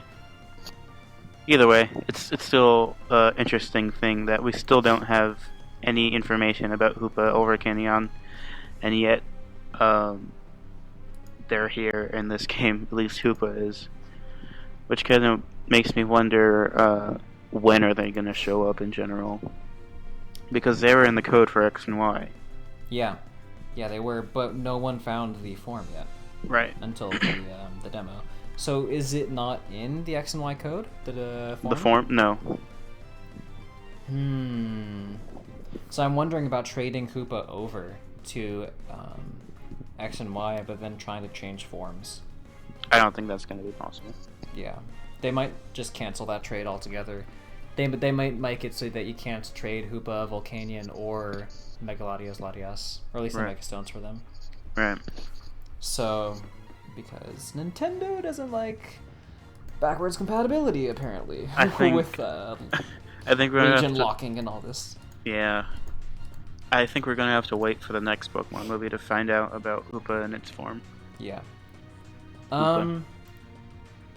If you or are we done talking about the demo? Yeah. Okay, so if you pre-order Pokemon Omega Ruby or Alpha Sapphire, this is in the US, I'm not sure about overseas. In GameStop, you get a double-sided poster. With one side has Diancie on it, and the other side I think just has Groudon and Kyogre, I think in the primal forms. And this wasn't announced until recently, and I pre-ordered both games, and I actually canceled my pre-orders because I figured that I was going to get it early with our hookup.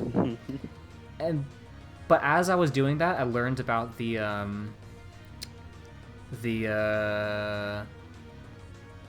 poster that we were getting. So I was thinking, should I? I kind of took a double take, and I was like, yeah, I'm gonna cancel them anyway, because I pre-ordered both anyway, and I don't need both.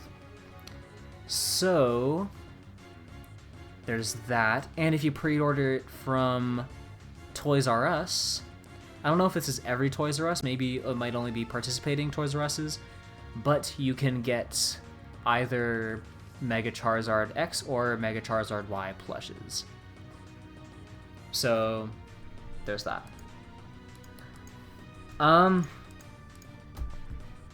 Is there anything else that I'm missing? Pokemon Plus. Oh yeah, let's talk about that. It's very interesting. Have you seen it? Yeah, I've seen screenshots of it and the video of the BuzzNav. But the Pokemon Plus basically builds on what the Pokemon was in Gen 3 and just makes it 1,000 times better. It's more helpful tools for the competitive player, obviously. What tools does it have? It has this feature that you can seek out specific Pokemon in the wild, and you can see their stats. Their stats before you battle them and their first moves and stuff like that. It's really cool. Yeah. It's just basically more service for the hardcore audience, and obviously it still keeps the Pokemon to Me and Super Training aspects from X and Y, because those are kind of important, and you need Pokemon to Me to evolve Sylveon to get Sylveon, so yeah. You get, that function is called the Dex Nav. Right. There's a few functions, or apps, or whatever they're calling it, There's one called the Play Nav, which is basically the PSS, and that's also where Pokemon Me is and Super Training. Mm-hmm. There's the Buzz Nav, which is Pokemon news. Basically, I think it's just news going on like in Hoenn. Yeah. Is that I think right? it'll tell you about like swarms and basic, how they had tips in X and Y where a random tip would just pop up about a menus or something going on. Yeah, It's the just image it's a more dressed up tips thing. the image that came out with it was something about an energy guru. Yeah. There's the area nav, which is basically the world map. X nav, of course, which we just talked about. I'm really curious about the whole sneaking mechanic because I can't really still understand it. I still don't understand it really. What was the sneaking? So when you hold the control stick slightly and not walk, your character in the game will start to sneak. Okay.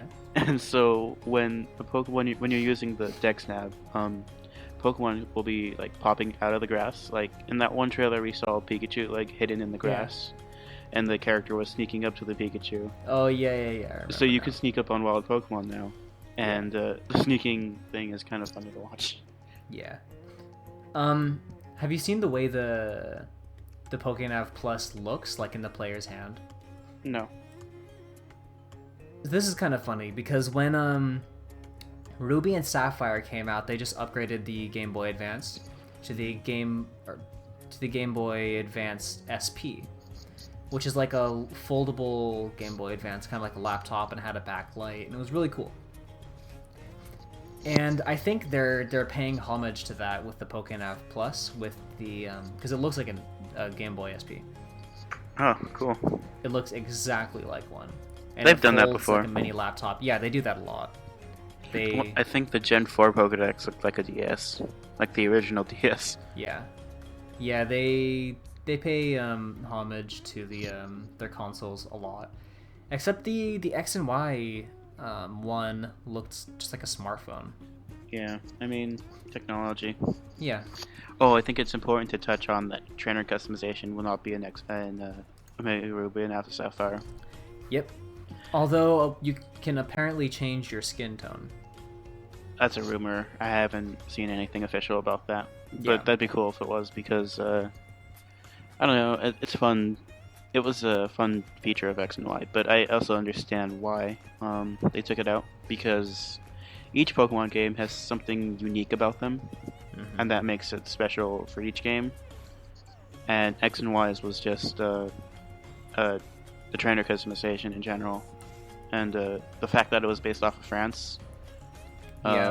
It just took the whole beauty theme to a different level, and I'm not upset to see it go because every game has something special about it, and I can't wait to see what Omega Ruby and Alpha Sapphire is. Yeah, we're not sure if Gen 7 will have trainer customization yet.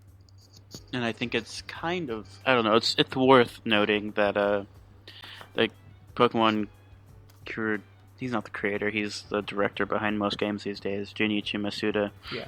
He was in Germany recently. And I don't know, maybe Gen 7 is going to be based on Germany loosely. Who knows? It's going to be based on like the Third Reich or something. Oh god, You're going to be fighting Hitler. not Pokemon battling. You'll be physically fighting Hitler. Yes. It'll just turn into Smash Brothers. God, that'll be great. Should we take an audio break? We Another can take a audio quick break, yeah, and then we'll talk about more Nintendo general news when we come back. Yay!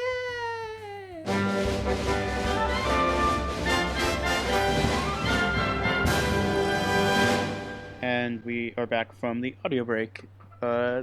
We're going to talk about more Nintendo news. This segment's more Nintendo-based, I guess. We have our own sections dedicated to Pokemon, so that's why I got its own thing, but here we go with Nintendo-based stuff. Starting off with the 3DS update that just hit 2 weeks ago, I think. 2 weeks, 1 week ago. Basically added themes to the 3DS menu. You can now go onto your 3DS and update it to the newest firmware and download custom things that spice up the menu of the 3DS from just the standard white option. When you download the update, it comes with basic red, basic blue, basic yellow, basic pink, basic black, or choose not to use a theme and keep the original one. There's also a theme shop where you can go and purchase a theme. Prices ranging from I think 99 cents to $1.99. Yeah. And I picked up the Peach theme. As I've said before, Peach is my favorite Nintendo character, I guess you could say. So that theme fits quite nicely with my 3DS. It's playing one of the songs from, I think, Mario 3D Land. One of those level songs on the main menu instead of the static noise that was the old 3DS menu. Yeah. So that's cool. Did you update your 3DS to do that? I did. I didn't buy any of the themes. I just have basic black. I'm looking at it now. Yeah, I have basic black. I didn't know about the music thing actually. Yeah, if you buy themes, certain themes will have like a song attached to it. That's pretty cool. Yep. Let me see if I can try to get it to do the song. If the podcast can pick it up, maybe. I can pick it up. I can hear it. Yeah, I can hear it. Yeah, and so it adds like certain sound effects to when you click things too. Like when you close out of the game, it'll make a sound from like Mario or what. It just depends on really on which theme you download. So experiment with that. They have Animal Crossing themes, they have Zelda themes, and Mario themes for now. And in the future, we're gonna get the Pokemon one apparently. So I might jump on that one that comes out. Yeah, I might download that one. But for now, they're really basic stuff right now, and it's cool that they're even adding it because it's for, it's taking up the whole theme of the new 3DS, which Nintendo really wants to focus on like customization of your system and making it just look pretty, I guess, which is always nice. I love customization of my handheld devices, like phone cases and video game consoles in general. I like personalizing it with my own touch of stuff. Yeah, I really like the personalization of the new 3DS, the little one. Yeah.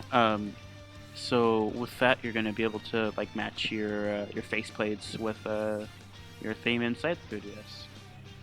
So that's cool. Yeah. Yeah.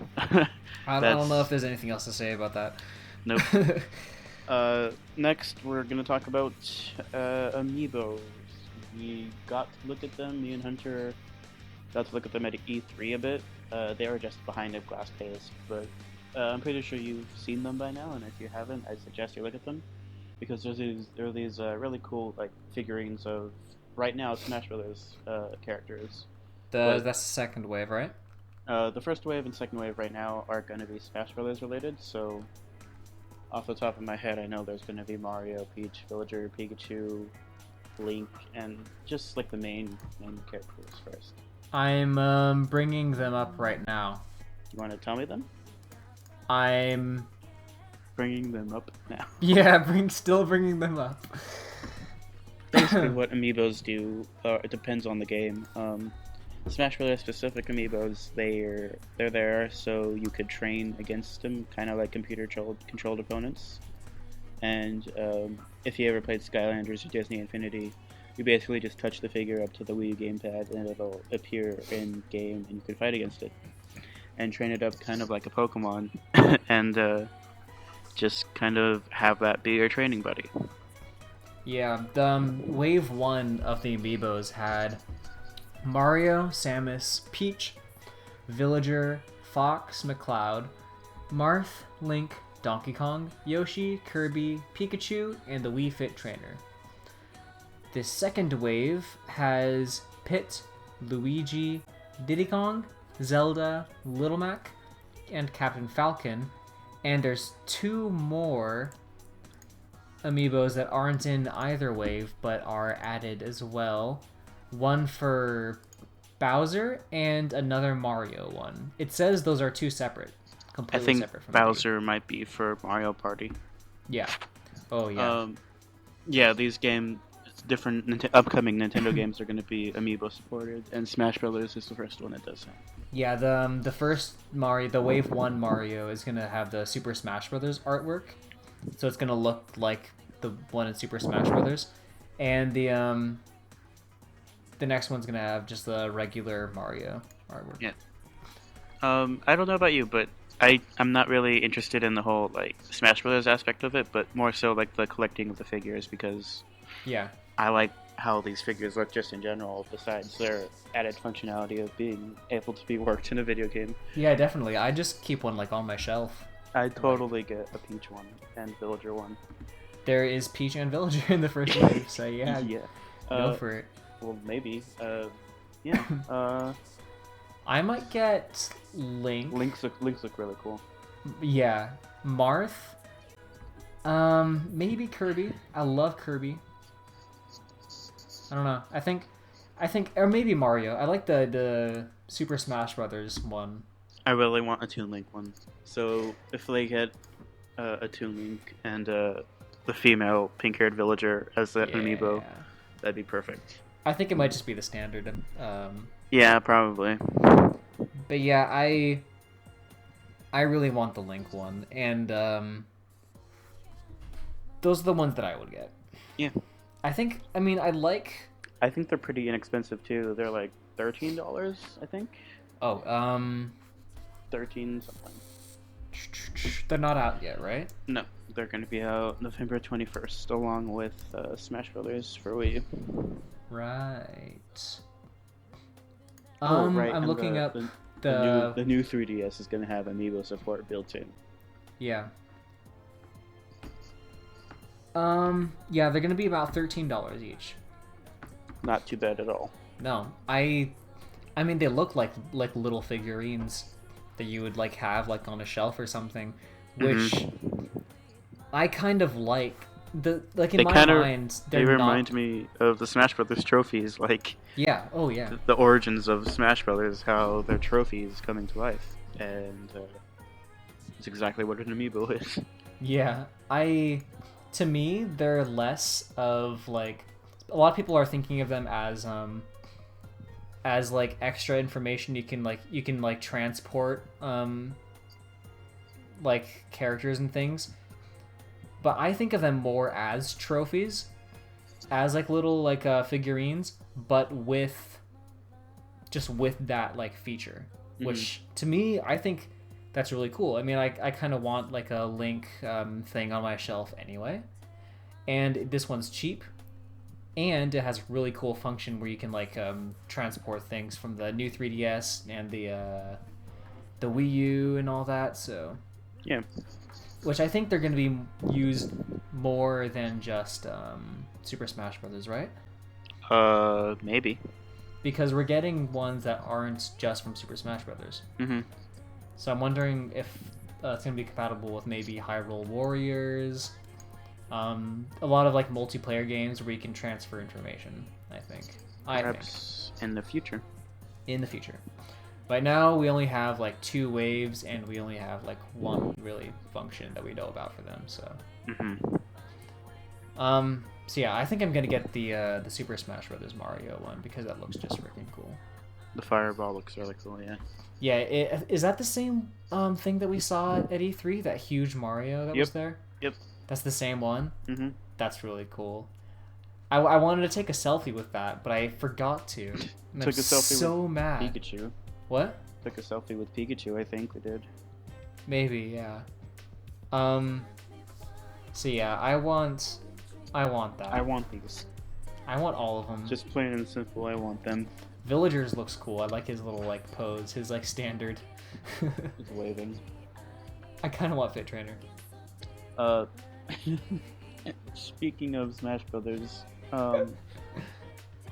some guy apparently modded a GameCube controller to work on a 3DS.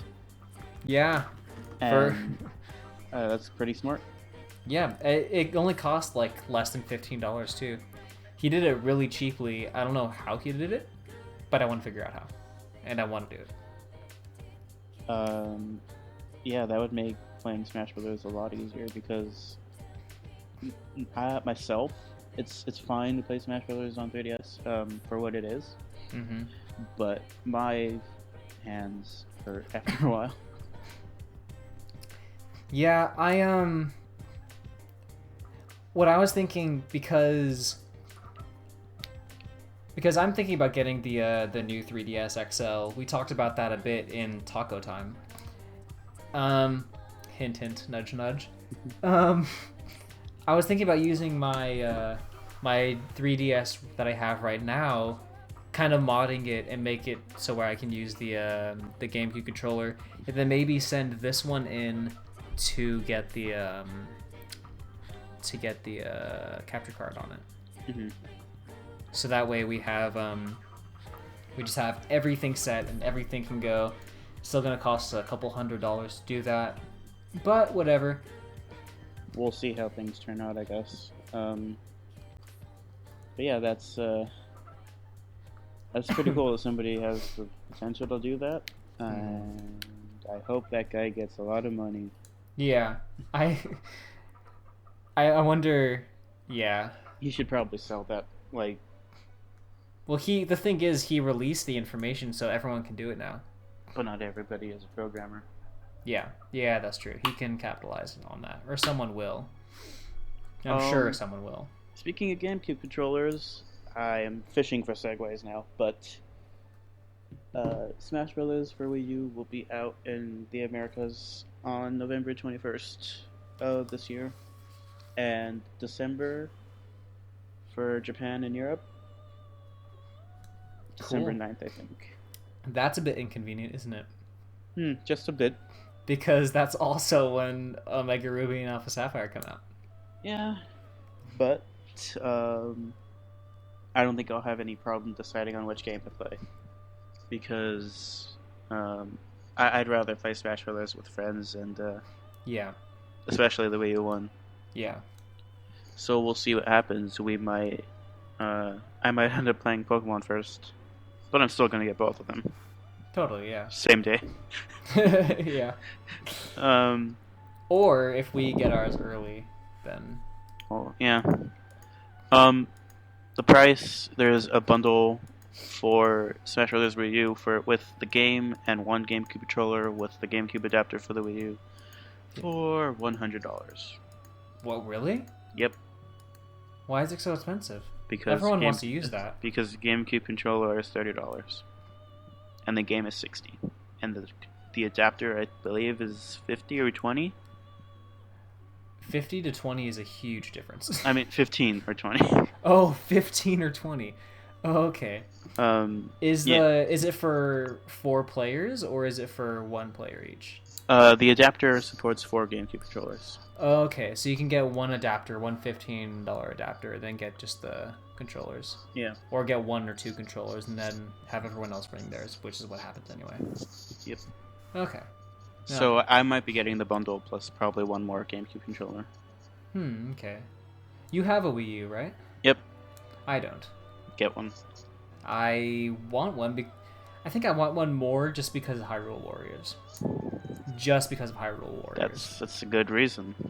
I mean, I also want one for Super Smash Brothers, but we already have Super Smash Brothers for the 3DS, and they're kind of identical. And Not really.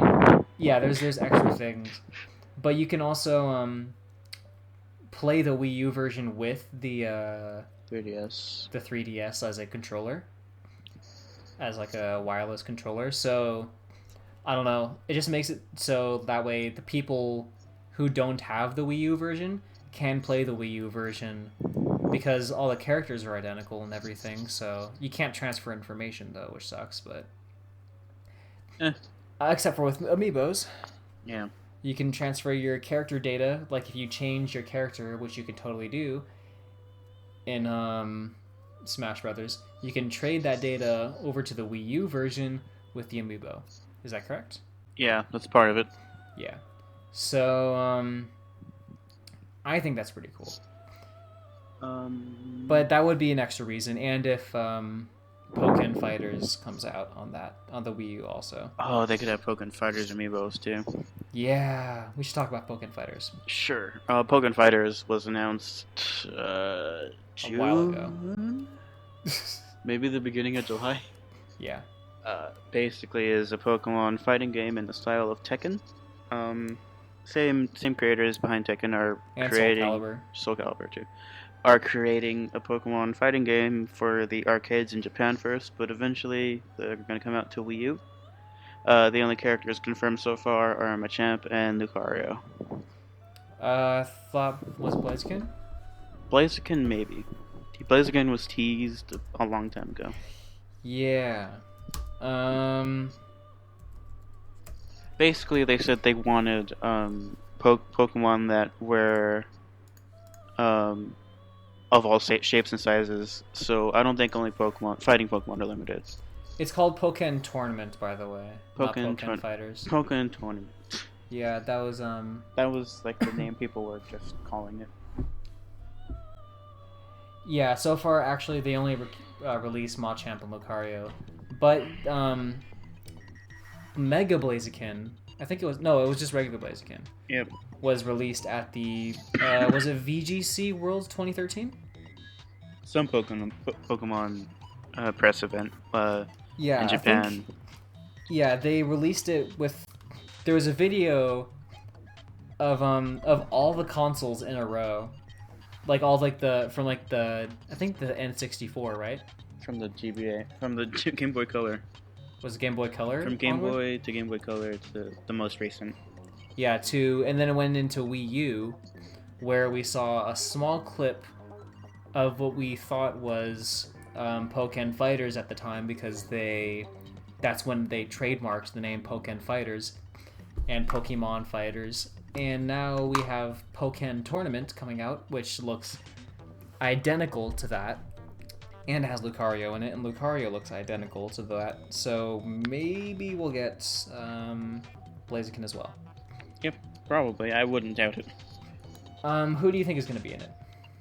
Blaziken, for sure. Besides the people that are already confirmed, yeah. I really want Breloom to be in there. Do you think that they're gonna keep it for just fighting type Pokemon? No, definitely not. There's Pokemon capable of still fighting, even though if they're not fighting type. Like, I think a really funny character that could be in there is Snorlax. Oh yeah, that'd be fun. Snorlax and Alakazam kind of stick out to me. Okay. Even something pretty unconventional, like maybe Malamar could be in there. Oh. You know, Malamar, when they were showing off some of the areas, Malamar was found in the background of the lava area. That was Markargo.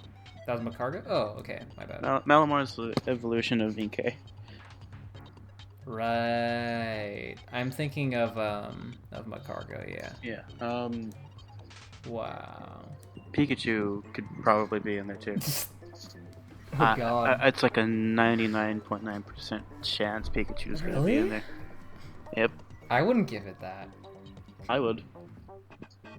Okay. I think if anything, the Luchador Pikachu from Orange Ruby Alpha Sapphire cosplay Pikachu would be in this game. Okay. I think it's gonna be only fighting type Pokemon. And bipedal Pokemon. That's what I think. So I want to see Pancham in there. Pancham or Pangoro would be nice. Pangoro, right. I want to see Pangoro in there. Hitmonlee, Hitmonchan. Maybe Hitmontop. Maybe Tyrogue. Infernape? Yep. Charizard. That's not fighting type. But I'm probably be in because of the bandwagons, yeah. I'm thinking my predictions: Gallade, I can't think of anything else. If they do open it up to non-fighting type Pokemon, Zangoose, Yep. Lopunny.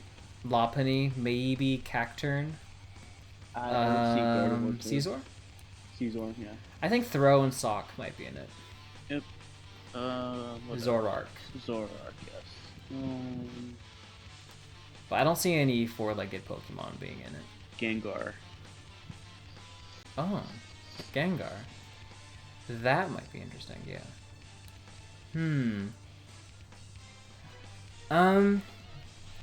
I think those all, would be... all Pokemon with potential to Mega Evolve have a chance. Okay, so Altaria? Maybe. That'd be funny. Because Okay. we did see Mega Lucario at the end of that trailer, I believe. Yes. No. Yes. Did we? Yeah, in the volcano part, Lucario Mega Evolved. Yeah, I remember. Yeah. And when it was teased, maybe, we saw Blaziken and Lucario, which both have Mega Evolutions. Right. But Machamp doesn't. Machamp doesn't. Yet? Yet, question mark? Pokemon Auras? Yeah. Yeah. That's what I think. Yeah, that's Pokemon Fighters coming... Tournament. Pokemon Tournament coming later. 2 years, maybe. It's gonna be a while before it's on Wii U, that's for sure. Yeah, I think there was a release date. I think it's next year in Japan arcades. Yeah, it's gonna be released on arcades first. Release, which is very common. We see that a lot with some of the games that Capcom produces. Tekken and Street Fighter do that a lot. Yeah, they release on arcades first, just as like to test it out, kind of like a beta test. It's a rough version, and then we see it on consoles. Pokemon Tournament will come to Wii U. It will. It's going to be released in 2015 in Japan. So next year in Japan. That's when that's going out. Captain Toad's Treasure Tracker. Tracker, that's a thing. That's a thing that's going to happen. I saw it at E3, but I didn't play it because Smash Brothers. But it's a puzzle game where you play as Toad or Toadette, and you go through different levels. Basically, if you played, I think it was Mario 3D World on the Wii U that had Captain Toad segments, where basically this game comes from is this mini game. It's based off a mini game in a different Mario game. It looks fun. I'm interested in these kinds of games. I might get it, but we'll see. It's coming out December 9th, I believe. December 5th, right. 2015. 2014. 2015 it says. What? That's what IGN says. It's 2014. That can't come out next year. Well, they only just announced it, right? Yeah, but whatever. Okay. Let me. I'm looking at more. IGN says it's going to be released on 2015. The Wikipedia says it's going to be released. Hang on. It's scheduled to release November 13th in Japan, 2014. Right. December 5th, 2014 in America. So what the fuck is IGN smoking? Yeah. IGN. Space. Wow. IGN's wrong. We just caught them. That's crazy. IGN, please. IGN, please. Yeah, even when I look it up on Google, IGN's news is the first thing that pops up. It's literally like you know how like when you look up like a definition or something, it's in like its own separate box. Yep. Google gave it its own separate box where it says 2015 and the source is IGN. So wow, they need to fix that. that is the case. Yep. I know next to nothing about Treasure Tracker Toad Captain. Tell me about it. I basically said all that's about. Oh, okay. Cool. We're fine. Look forward to it. It looks fun. I want it. I want to play it. The E3 trailer looks pretty cute. Cute. It's Toad's first game by himself, right? Yep. I think so. Because I mean, Yoshi has his own game. I think everybody, even like Bowser, has his own game, the Koopalings, except Toad. Yep. So here is his first game. Wow. All right. And Toadette is a it's separate character. Okay, it's a playable character. Now, is it like a story thing where you get her later? Or could you play the entire campaign as either or? I think you could just switch between the two from what I saw recently. Okay. I think this is the first time... No, I was about to say, I think this is the first time we've ever been able to play as Toad. Toad, no. But we've been able to play as him in Mario Kart, I think. Yep. And in Mario Party games. And different Mario games on the console have been having Toad as like a fourth player. I want Toad in Smash Brothers. I don't. Why not? Because he's Peach's new trophy. Yeah. I think that'd be hilarious, though. The Toad against Toad. Yeah, because there's more than one of them, right? Yeah. Well, this one's Captain Toad. They can make the character Captain Toad. Probably, yeah. He's a different being altogether. Yeah, he's like right up there with like the Chancellor Toad or whatever. Sure. His own important person. Yeah, he's not a regular Toad, from what I remember. All right, is that all we have? I think so. Well, this has been a really long podcast. You're probably gonna edit it down to like a half hour, I bet. No. Yeah, that's not gonna be That's not gonna be able to happen. It'll be 15 minutes. This has been a very long podcast. This has been the first episode of Chatter Café. Hunter, where are you on the internet? You guys can find me on Battle Arcade Show on YouTube and Battle Arcade Craft when that's going to be a thing. But really, you can find me Hunter Good in Music is my YouTube channel. You can follow me on Tumblr at Persomady. You can follow me on Instagram at Persomady. You can follow me... You should probably spell that. I'll spell it later. You can follow me on pretty much any forum, anything as Persomady.